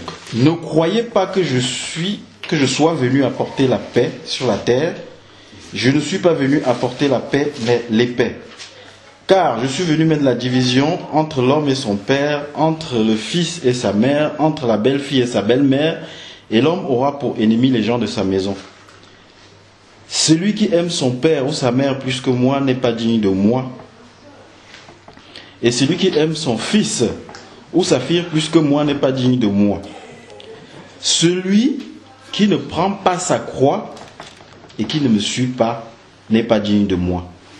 Celui qui conservera sa vie la perdra, et celui qui la perdra à cause de moi la retrouvera. Amen. Le Seigneur vraiment nous annonce ici que la vie chrétienne, c'est pas ce qu'on nous raconte en fait. C'est-à-dire que vous venez dans le Seigneur, ce sera la joie, la paix, vous allez... Oui, nous avons cette joie-là, cette joie d'être sauvés. C'est pas la même joie qu'on nous annonce en fait, en disant tout va se passer, tout va bien se passer. On a vu le témoignage du frère, le témoignage des frères au boulot. Lorsque demain, Satan va utiliser ton employeur pour te mépriser, est-ce que tu auras toujours cette même joie dans le Seigneur? Est-ce que tu vas continuer à glorifier le Seigneur dans les souffrances? Le chrétien, nous allons voir dans Acte 14, les apôtres disaient que nous sommes appelés à cela. Et que c'est par beaucoup de tribulations que nous devons rentrer dans le royaume de Dieu. Amen.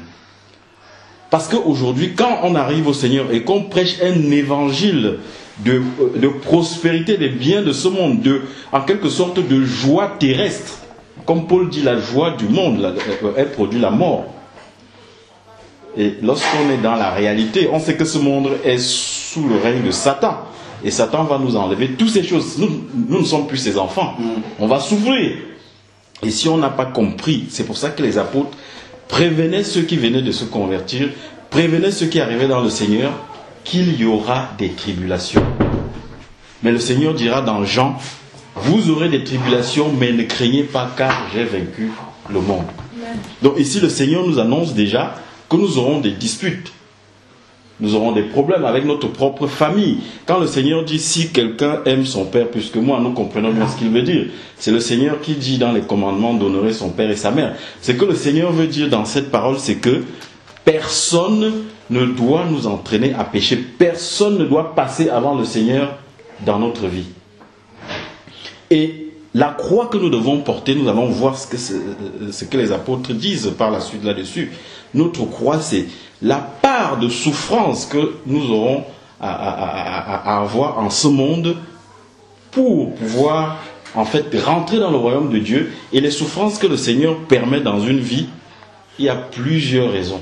Soit c'est pour nous transformer, soit c'est pour nous briser, soit ça peut être même pour quelqu'un d'autre, comme le Seigneur a souffert pour nous. Donc allons maintenant dans Acte 14.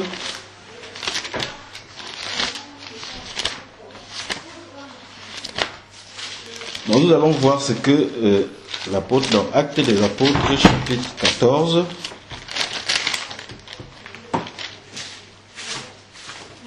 Dans Actes des Apôtres, chapitre 14, nous pouvons lire dans le verset 22. Donc Paul ici est à Antioche et regardez ce qu'il va dire aux disciples. Donc pour que ce soit compréhensible, commençons à 21. Donc quand ils eurent évangélisé cette ville et fait un certain nombre de disciples, ils retournèrent à Lystre, à Icône et à Antioche, fortifiant l'esprit des disciples, les exhortant à persévérer dans la foi et en disant que c'est par beaucoup de tribulations qu'il nous faut rentrer dans le royaume de Dieu. C'est à cela que nous sommes appelés. Et nous allons voir que Pierre va dire plus loin, dans 1 Pierre 2, que c'est à cela que le chrétien est appelé. Donc allons dans 1 Pierre. En gros, si tu n'as pas ça, il faut t'en inquiéter. Amen.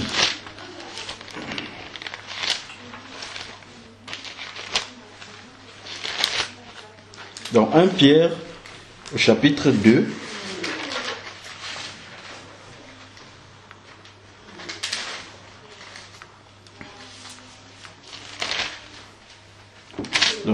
commencer par le verset 18.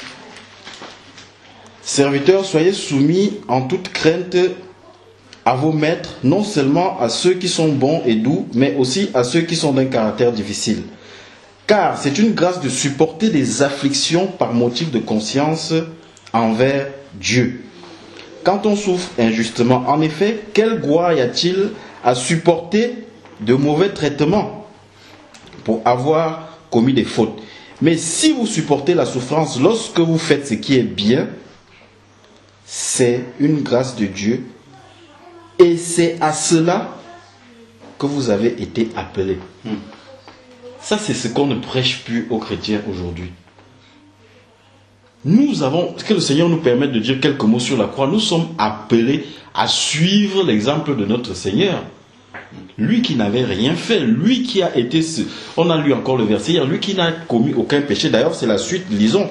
C'est à cela que vous avez été appelés, parce que Christ aussi a souffert pour vous, vous laissant un exemple afin que vous suiviez ses traces. Waouh. Lui qui n'a point commis de péché, et dans la bouche duquel il ne s'est trouvé de fraude, le Seigneur n'a pas péché. Il n'a rien fait. C'est-à-dire, nous aujourd'hui, quand nous souffrons, des fois, c'est le plus souvent le résultat de nos désobéissances, le résultat de nos péchés. Mais Christ a souffert alors qu'il n'avait absolument rien fait. Et le chrétien aujourd'hui va trouver des fois injuste la souffrance. Il faut vraiment qu'on te demande que tiens, ta souffrance vient de ceci. Non, le Seigneur nous annonce ici que nous aurons des tribulations. Et comme Christ, lui, l'a souffert pour nous, il nous appelle aussi à porter la croix et à souffrir. Ce sera pour un frère, ce sera pour une sœur, ce sera même pour un non-croyant, afin qu'il arrive à la connaissance de la vérité. Et donc, il ne faut pas que nous soyons, comment dire, que nous perdons pied quand nous allons arriver. Oh Seigneur, le Seigneur m'a abandonné, c'est pas possible. Je suis chrétien, voilà ce qu'on m'avait annoncé. Quand on est en Jésus, tout se passe bien, ainsi de suite. La joie dans le Seigneur, c'est celle qu'on va voir dans Romains 8, c'est la joie d'avoir été sauvé. Réjouissez-vous parce que vos noms sont écrits dans le livre de vie. Amen. Et quel que soit ce qui peut t'arriver en ce monde, tu portes ta croix et tu suis le Seigneur parce que tu sais ce qu'il a fait pour toi en fait. Tu sais qu'il a souffert pour toi et il nous a laissé cet exemple en fait. Là, la parole de Pierre ici est claire afin que nous marchions dans ses traces. Donc, quand nous allons être face aux tribulations, bénissons, louons le Seigneur. Qu'est-ce que Satan attend? Satan attend que la première tribulation, tu commences à dire mais c'est pas possible, Seigneur, qu'est-ce qui m'arrive? Qu'est-ce que j'ai encore fait? Quand tu commences à ruminer, c'est terminé. Victoire. Alors que quand tu commences à louer Dieu dans la tribulation, alors là, la grâce de Dieu descend, comme la parole vient de nous dire. C'est un motif de gloire, c'est une grâce dans le Seigneur que de subir des tribulations en fait. Parce que nous sommes appelés à cela, parce que Jésus en fait est notre modèle. Et regardons maintenant par rapport à la justice de Dieu. Pour dire vraiment quelques mots, le Seigneur n'est pas en quelque sorte difficile ou sadique envers ses enfants pour vouloir qu'ils souffrent volontairement. Il y a une raison à cela, mais allons maintenant voir vraiment dès le début ce qui se passe avec pourquoi est-ce que le Seigneur Jésus a souffert en fait. Pourquoi est-ce qu'il a souffert? Je pense que nous connaissons tous que le Seigneur a pris nos péchés sur la croix, il est mort pour nous, il a pris nos transgressions. Encore, allons plus loin que cela. Revenons à la justice de Dieu. Le livre des Proverbes nous dit que quoi? Le Seigneur a en abomination celui qui absout le coupable. Dieu a en abomination celui qui absout le coupable. Et dans Genèse, que le frère a lu tout à l'heure, quand Dieu dit à Adam que le jour où tu mangeras le fruit de cet arbre, tu mourras. Et dans Jérémie, il va nous dire que je veille sur ma parole pour l'accomplir. Quand Dieu a parlé, la parole doit être accomplie.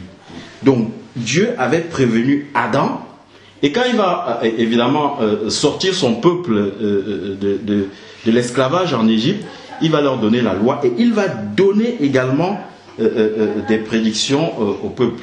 Regardons maintenant Deutéronome 27.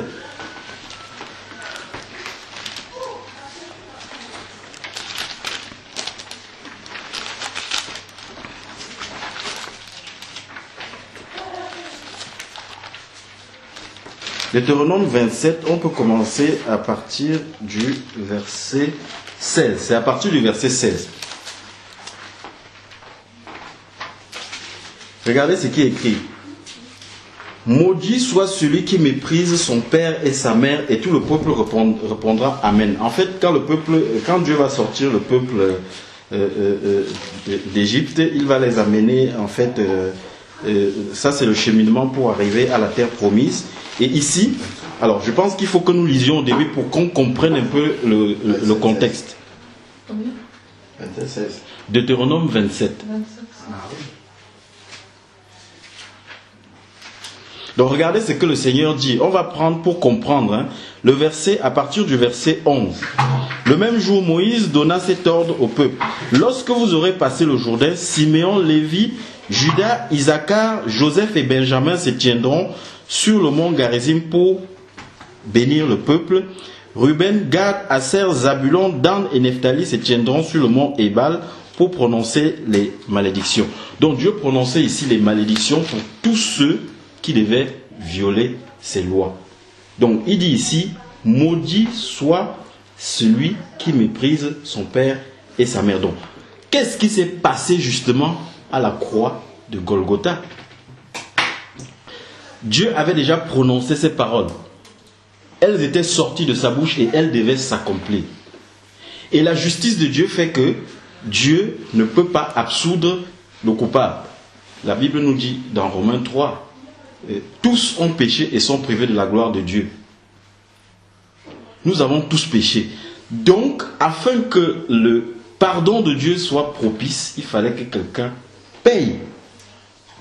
Il fallait que ce châtiment-là soit pris par quelqu'un. Donc, ici, en gros, qu'est-ce qui s'est passé?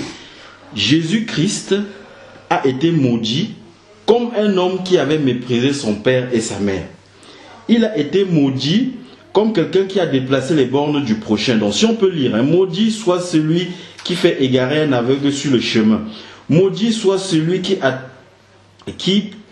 porte atteinte aux droits de l'étranger et de l'orphelin et des veuves. Et le peuple dira Amen. Maudit soit celui qui couche avec la femme de son père et qui soulève la couverture de sa mère. Le peuple dira Amen.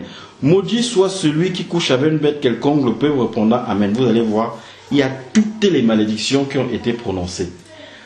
Pour que le Seigneur nous rachète, c'est ce que Galate va nous dire, les malédictions qui étaient sur nos têtes sont tombées sur lui. Il a été maudit sur la croix comme un homme qui avait fait toutes ces choses.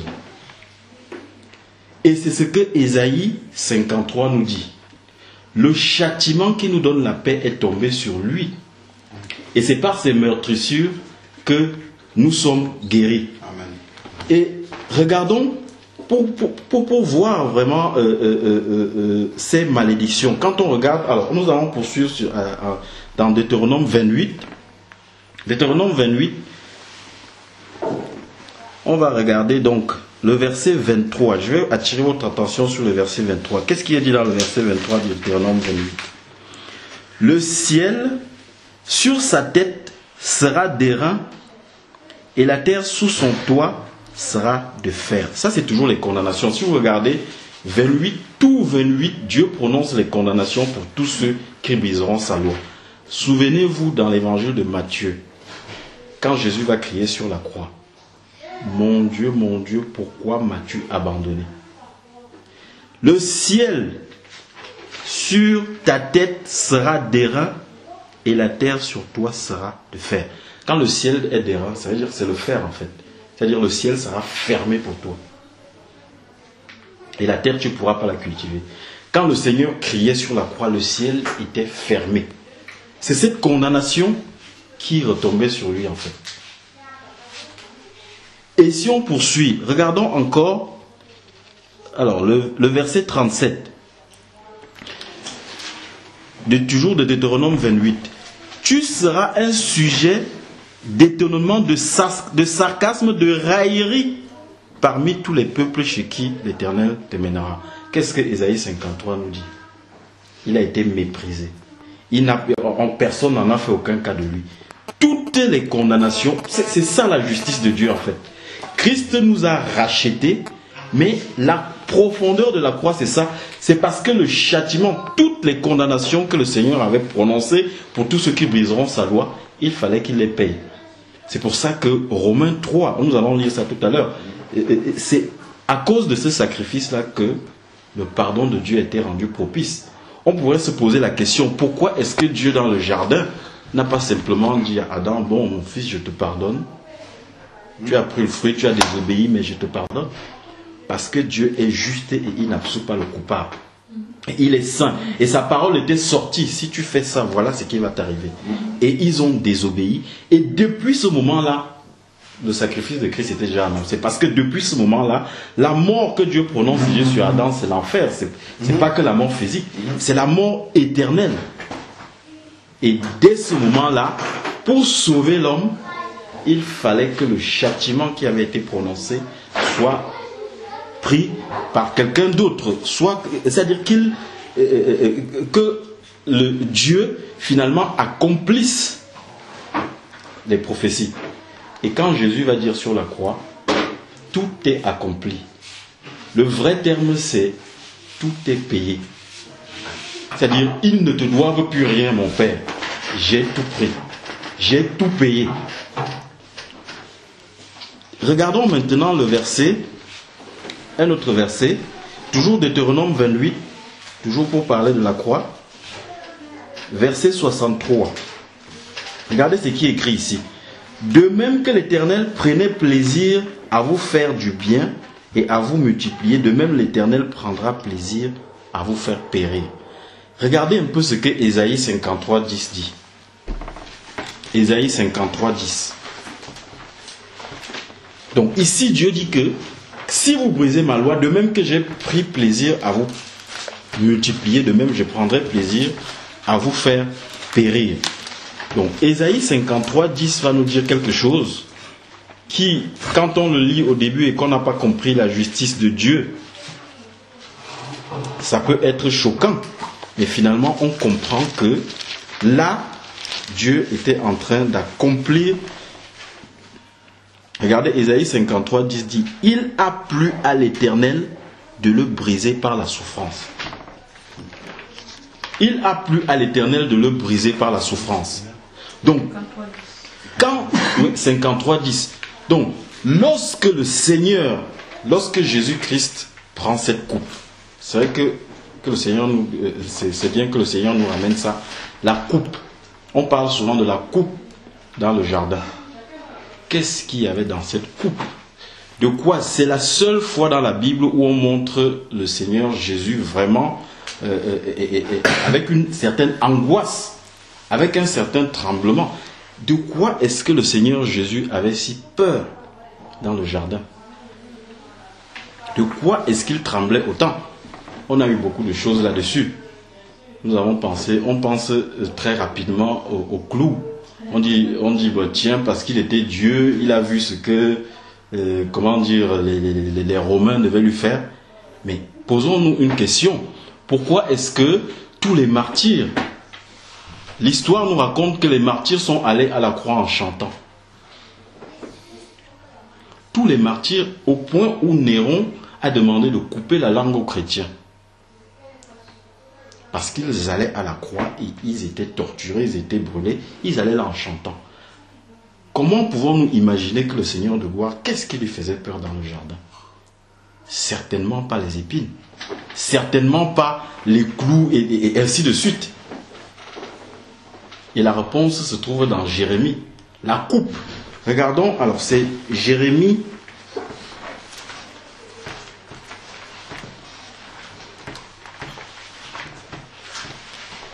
Je pense que c'est Jérémie 25, 15, je crois.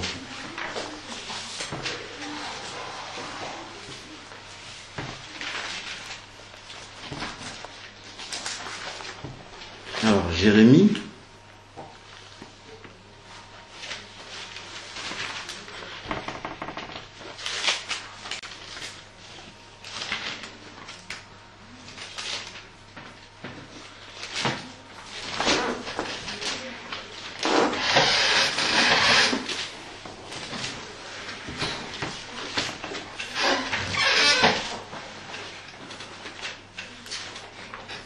Donc si on regarde Jérémie donc 25, 15.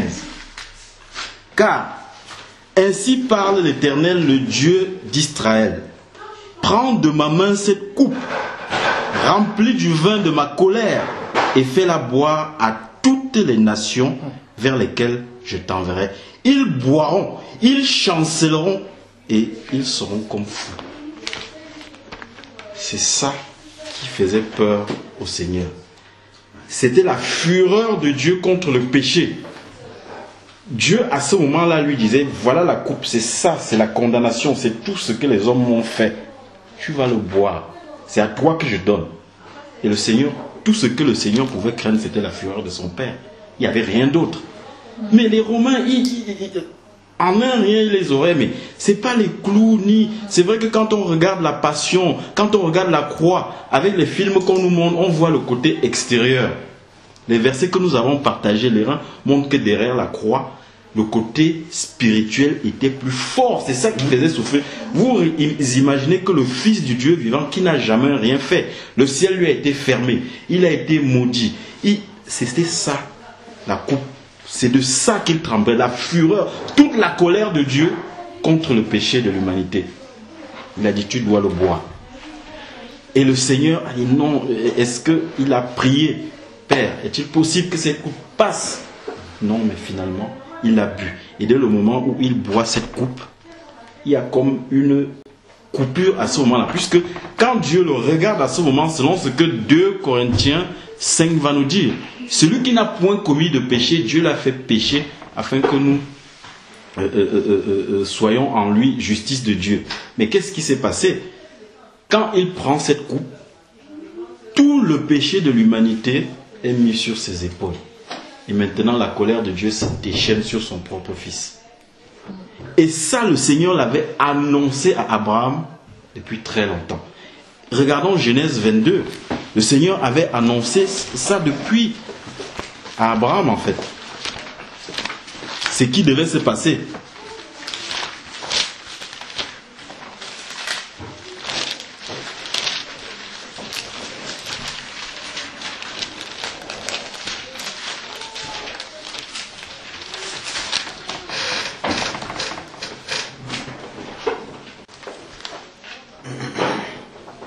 Donc, regardez, Genèse 22. Après ces choses, Dieu mit Abraham à l'épreuve et lui dit, Abraham, et il répondit, me voici. Dieu dit, prends ton fils unique, celui que tu aimes. Regardez les termes. Ton fils unique, celui que tu aimes.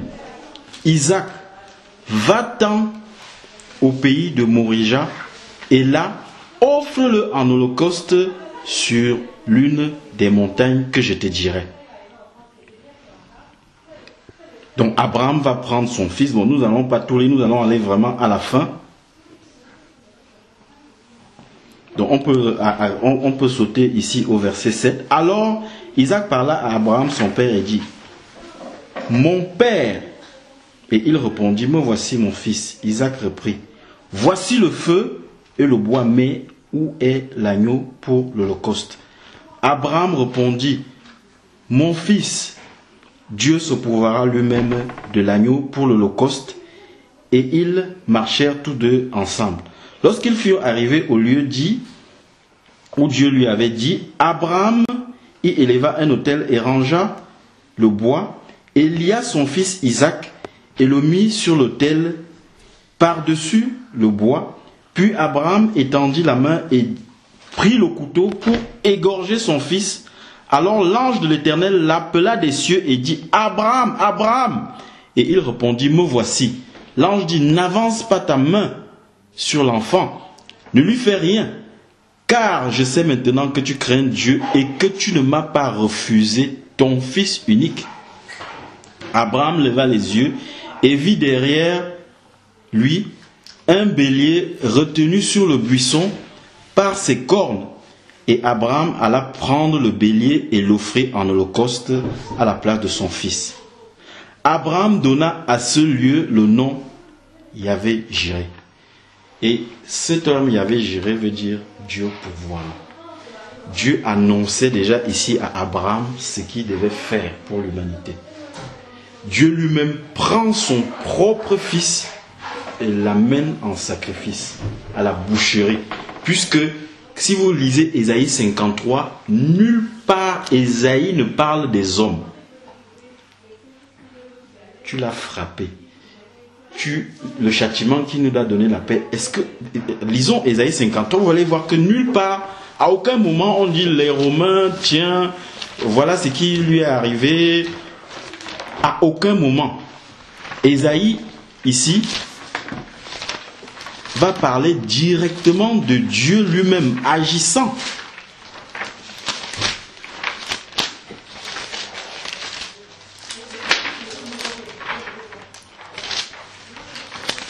Donc, Ésaïe 53.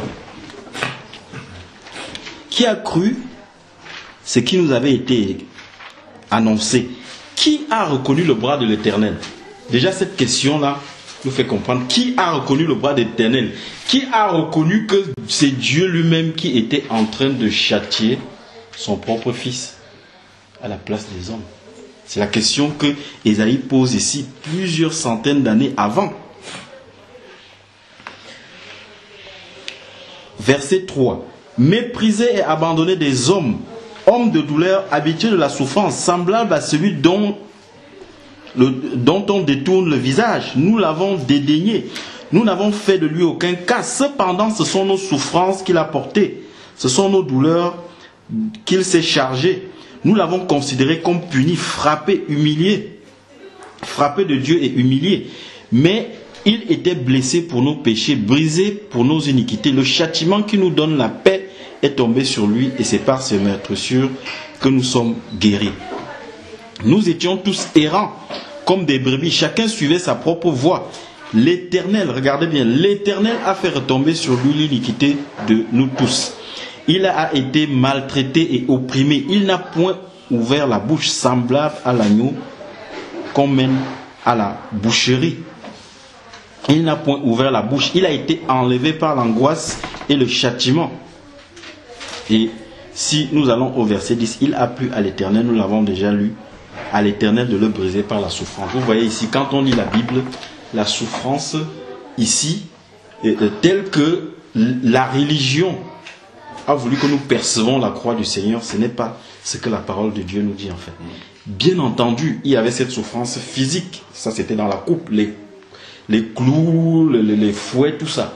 Mais derrière, il y avait quelque chose de plus fort. La colère de Dieu qui s'abat sur son propre fils et qui subit toutes les condamnations que Dieu avait prononcées. Et c'est pour ça que comme nous avons lu Genèse 22, quand cette histoire-là, quand on voit en fait Abraham lever le couteau et la brebis, tout le monde soupire. Du ouf, l'enfant a échappé. Mais pourtant, en réalité, quand on arrive à la croix, on se dit, ben non. En fait, on n'avait vu que la moitié de l'histoire. On n'avait eu que la moitié, en fait. Puisque ce qui va se passer à la croix, c'est ce que le Seigneur avait annoncé à Abraham dès le commencement. Et il va donc châtier son propre fils. Il va le briser. Quand j'ai lu Ésaïe 53, 10 au début, sans comprendre, ça m'a choqué. Je dis, mais il a plu à l'Éternel de le briser par la souffrance. Mais c'est son fils. Pourquoi? Et c'est là qu'on est vraiment empli par l'amour de Dieu, de comprendre comment il prend la nature de l'homme. Il se fait homme et il paye lui-même la condamnation. Dieu avait prononcé toute la condamnation et ça nous fait en fait saisir en quelque sorte la justice de Dieu. Amen. Dieu est juste et il fallait qu'un prix soit payé. Sans ce prix-là, nous n'aurions pas pu être sauvés. Et c'est comme ça que Jésus a payé. Et regardons maintenant Romains 3. Voilà. Romains 3 vraiment nous résume tout ce qu'on a vu en fait.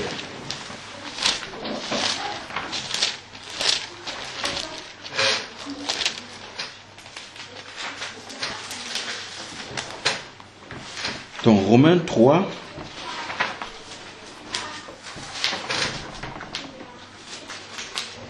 Donc Romains 3, on lit à partir du verset 23. Car, Romains chapitre 3, à partir du verset 23.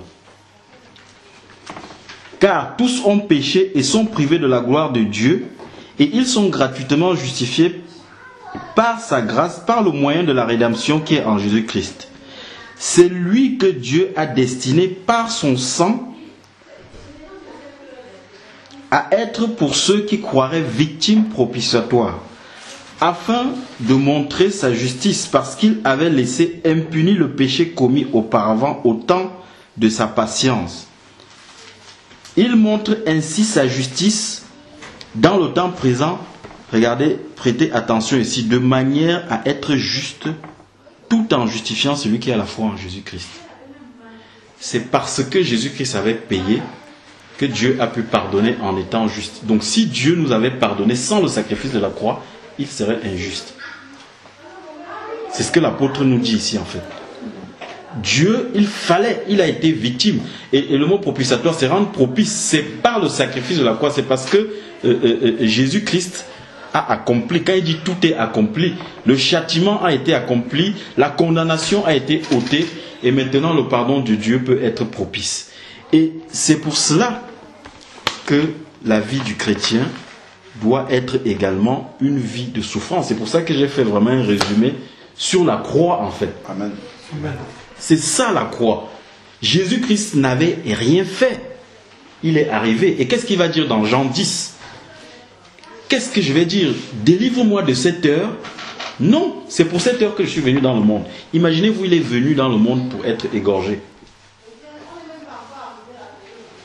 Et le chrétien, quand on se convertit au Seigneur, ayons vraiment conscience de ces choses. Parce que quand ça va arriver, nous aurons la tête haute, nous aurons la victoire. Parce que nous saurons que c'est une grâce d'ailleurs que de souffrir avec Christ. C'est une grâce que de porter notre croix après le Seigneur. Et finissons maintenant par Romains 8.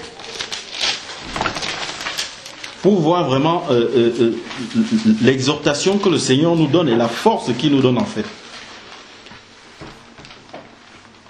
Là, je vais juste lire, je ne vais pas trop commenter, ça parle par lui-même en fait. Dans Romains 8, on va lire du verset 28 jusqu'à la fin. Amen. Nous savons du reste que toute chose concourt au bien de ceux qui aiment Dieu, de ceux qui sont appelés selon son dessein. Car ceux qu'il a connus d'avance, il les a aussi prédestinés à être semblables à l'image de son Fils, afin que son Fils soit le premier-né de beaucoup de frères. Et ceux qu'il a prédestinés, il les a aussi appelés, et ceux qu'il a appelés, il les a aussi justifiés. Et ceux qu'il a justifiés, il les a aussi glorifiés. Que dirons-nous donc à l'égard de ces choses? Si Dieu est pour nous, qui sera contre nous? Lui qui n'a point épargné son propre Fils, mais qui l'a livré pour nous tous, comment ne nous donnera-t-il pas aussi toutes choses avec lui? Qui accusera les élus de Dieu? C'est Dieu Amen. Qui justifie. Qui les condamnera? Christ est mort, bien plus il est ressuscité. Il est à la droite de Dieu et il intercède pour nous. Qui nous séparera de l'amour de Christ? Serait-ce la tribulation, ou l'angoisse, ou la persécution, ou la faim, ou la nudité, ou le péril, ou l'épée, selon ce qui est écrit? C'est à cause de toi qu'on nous met à mort tout le jour, qu'on nous regarde comme des brebis destinées à la boucherie. Mais dans toutes ces choses, nous sommes plus que vainqueurs par celui qui nous a aimés. Amen. Amen. Car j'ai l'assurance que ni la mort, Alléluia. ni la vie, ni les anges, ni les dominations, ni les choses présentes, ni les choses à venir, ni les puissances, ni les hauteurs, ni les profondeurs, ni aucune créature ne pourra nous séparer de l'amour de Dieu manifesté en Jésus-Christ, notre Seigneur. Amen, amen, amen, amen, amen, amen, amen, amen. Vraiment, donc que le Seigneur nous fortifie, mais vraiment, Bruno, Laurie, mes frères et sœurs, soyez fortifiés, soyez vraiment... Attention, ne mélangeons pas les deux tribulations. La tribulation dont les apôtres parlent, c'est celle que nous aurons parce que nous allons confesser le nom de Jésus. Parce que nous sommes des chrétiens, le monde ne va pas nous aimer. Les apôtres ne souffraient pas parce qu'ils avaient fait quelque chose de mal. Ils avaient été sanctifiés, mais ils étaient persécutés à cause du nom de Jésus-Christ. Parce que quand nous souffrons, devant Dieu, devant le Saint-Esprit, Dieu nous aime. Si nous nous mettons à genoux, s'il y a quelque chose dans notre vie, un péché, quelque chose que nous avons fait qui entraîne cette persécution, le Saint-Esprit va nous montrer, nous nous repentons et tout s'arrête. Et comme ça, le Seigneur nous permet d'évoluer. Mais effectivement, si dans notre vie, on ne voit rien de tout cela, on glorifie le Seigneur et on avance. Vraiment que le Seigneur soit béni et qu'il vous fortifie au nom de Jésus-Christ. Amen. Amen. Je vais juste lire Ephésiens 5 à partir du verset 15. Ephésiens 5 à partir du verset 15. Prenez donc garde de vous conduire avec circonspection, non comme des insensés, mais comme des sages. Rachetez le temps, car les jours sont mauvais. Ephésiens 5. Rachetez le temps, au verset 16. Rachetez le temps, car les jours sont mauvais. Nous savons que nous sommes à la fin des temps. Jésus-Christ revient bientôt, et lorsqu'il reviendra, serons-nous prêts? Lorsqu'il reviendra, serons-nous prêts? Nous avons perdu du temps dans le monde. Nous avons perdu notre temps à vouloir nous-mêmes résoudre nos problèmes, à vouloir vivre avec notre force, avec notre chair. Le Seigneur nous dit,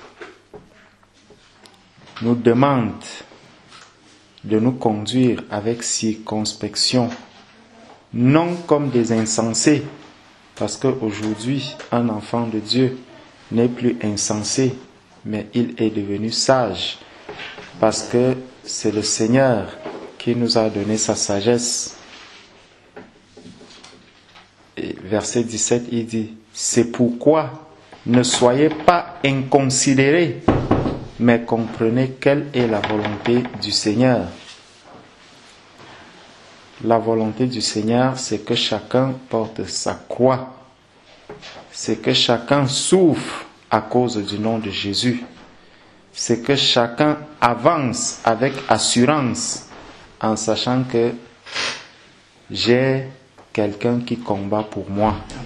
Je ne combats plus aujourd'hui.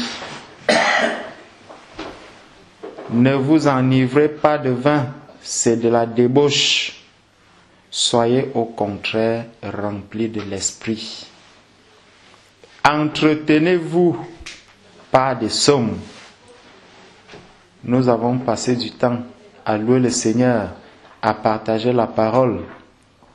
Lorsque nous allons nous retrouver seuls, allons-nous abandonner cette parole de Dieu pour nous tourner encore vers le monde? La parole de Dieu a tout ce qu'il faut pour l'épanouissement de celui qui porte l'Esprit du Seigneur. Si tu portes l'Esprit du Seigneur en toi, entretiens-toi avec des psaumes, avec des hymnes, par des cantiques spirituels, pas par Michel Sardou. Mais lorsque ça ne va pas, je rends grâce à Dieu, je prends ma Bible, je lis la parole de Dieu, je demande au Seigneur, Père, toi-même révèle-moi la situation que je suis en train de traverser.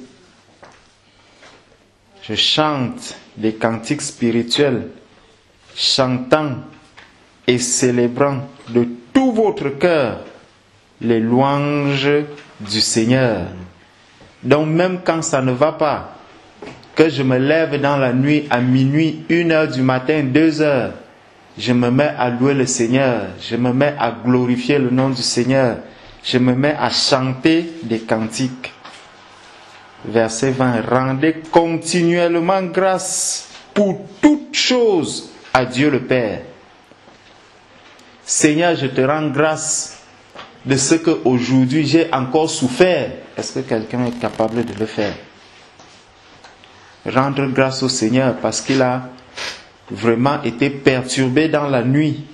Tu dis, Seigneur, je sais que si j'ai subi ceci cette nuit, c'est parce que tu as un message à me donner.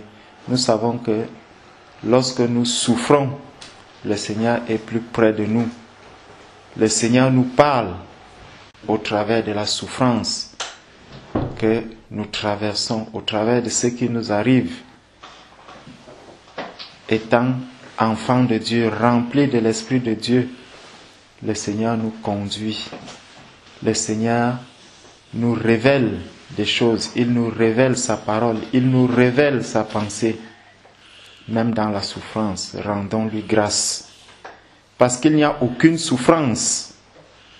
En fait, comme le frère disait, c'est qu'il y a un mur et les requins sont de l'autre côté. Ils viennent t'effrayer, mais ils savent qu'ils ne peuvent pas traverser le mur. Donc tu vas être effrayé, tu vas voir des choses dans la nuit, tu vas voir encore des démons, tu vas voir ceci. Ne faiblis pas, sache que tu as été prévenu. Le Seigneur dit qu'il y a toute une carapace, il y a toute une armée qui veille sur toi. Personne ne peut te faire quoi que ce soit. Lorsque j'allais au village avant, j'avais tellement peur. J'avais peur des sorciers, j'avais peur de ceci. Mais maintenant, j'arrive là, je suis tranquille, j'ai la paix, je marche la nuit, je peux sortir la nuit. Ici encore, nous avons des toilettes à l'intérieur. Au pays, les toilettes sont à l'extérieur, loin de la maison. Mais je sors, je traverse les tombes, je traverse. Pour moi, je sais qu'ils ont peur de moi aujourd'hui. Amen. Tout ça pourquoi? Parce que le Seigneur a mis cela dans mon cœur. Et je sais que j'avance maintenant sereinement. Tu es sorcier, tu as tel démon en toi. Tu ne peux rien me faire au nom de Jésus. Tu me regardes, tu n'as pas la capacité. Je me souviens lorsque j'étais au village dernièrement, j'avais raconté cette histoire au frère. J'avais accompagné mon père à ranger son véhicule et il y avait un monsieur que je ne connaissais pas. Bon, on lui a dit d'où est-ce que je venais et tout. Et après, pendant que nous sommes rentrés au village, pendant que je dormais, je vois le monsieur qui vient me menacer la nuit et tout et tout. J'ai dit, au nom de Jésus, sors d'ici. Au nom de Jésus, sors d'ici. La personne a disparu. Et le matin, quand je me suis réveillé, j'ai fini de prier parce que le père devait repartir, arranger son véhicule. Je lui ai dit, le monsieur chez qui nous étions n'est pas bien. Donc ne repars pas. Et ça fait la différence fondamentale entre quelqu'un qui a l'Esprit de Dieu et celui qui ne l'a pas. Parce que celui qui a l'Esprit de Dieu va voir des choses. Justement aujourd'hui, toi qui as l'Esprit du Seigneur, tu vas voir ces démons. Tu seras capable de les regarder comme ça en face. Mais s'il voit en toi un peureux, là il va continuer à te faire peur, croyant. Pour lui, ce n'est pas qu'il sait qu'il n'a plus la capacité de faire quoi que ce soit sur toi. Il ne peut pas t'atteindre. Mais il va t'effrayer et cela peut t'affaiblir. Et lorsqu'il va chercher à t'affaiblir, ça sera pour faire quoi? Pour que tu abandonnes. Pour que tu dises vraiment, je n'ai pas encore trouvé la voie du Seigneur. Alors que tu es déjà dans le Seigneur. Tu es déjà rempli du Saint-Esprit. Mais maintenant, fortifie-toi. Prends courage. Avance. Lorsqu'il se présente devant toi, dis-lui, sors d'ici au nom de Jésus. Amen. Sors d'ici au nom de Jésus. Point. Et tu t'endors encore. Tu continues ton chemin. Tu prends tes psaumes, tu les lis. Tu prends tes cantiques, tu les chantes. Et tu avances. Et tu rends grâce à Dieu. Donc, vraiment, mes frères, mes sœurs, que le Seigneur même. Je vais rajouter deux petits textes que je ne vais pas vraiment commenter. Bon, les frères ont vraiment tout dit, tout couvert. Donc, vraiment pour vous fortifier, il y a Jacques 4, 7 qui dit Soumettez-vous donc à Dieu, résistez au diable et il fuira loin de vous. Donc ça va vraiment dans le sens de ce que tous les frères ont dit tout à l'heure, vraiment se soumettre à Dieu, obéir vraiment à sa parole. Notamment, il y a par exemple le pardon, parce que le pardon c'est un commandement, donc on a juste à obéir. Quand on obéit, vraiment, là on se soumet à Dieu. Et de résister au diable, vraiment de ne pas accepter ses pensées, justement. Donc de savoir reconnaître justement la pensée de l'ennemi. Et bien sûr de pas obéir à cette pensée-là. Et il fuira loin de vous. Alors, et ensuite, il y a Éphésiens 6. Donc, vous connaissez peut-être certainement déjà. Éphésiens 6 à partir du verset 11 au verset 18, que je vais juste lire. Revêtez-vous de toutes les armes de Dieu, afin de pouvoir tenir ferme contre les ruses du diable. Car nous n'avons pas à lutter contre la chair et le sang, mais contre les dominations, contre les autorités, contre les princes de ce monde des ténèbres, contre les esprits méchants dans les lieux célestes. C'est pourquoi prenez toutes les armes de Dieu, afin de pouvoir résister dans le mauvais jour, et tenir ferme après avoir tout surmonté. Tenez donc ferme. Ayez à vos reins la vérité pour ceinture. Revêtez la cuirasse de la justice. Mettez pour chaussure à vos pieds le zèle que donne l'évangile de paix. Prenez par-dessus tout cela le bouclier de la foi, avec lequel vous pourrez éteindre tous les traits enflammés du malin. Prenez aussi le casque du salut et l'épée de l'esprit, qui est la parole de Dieu. Faites en tout temps, par l'esprit, toutes sortes de prières et de supplications. Veillez à cela avec une entière persévérance et priez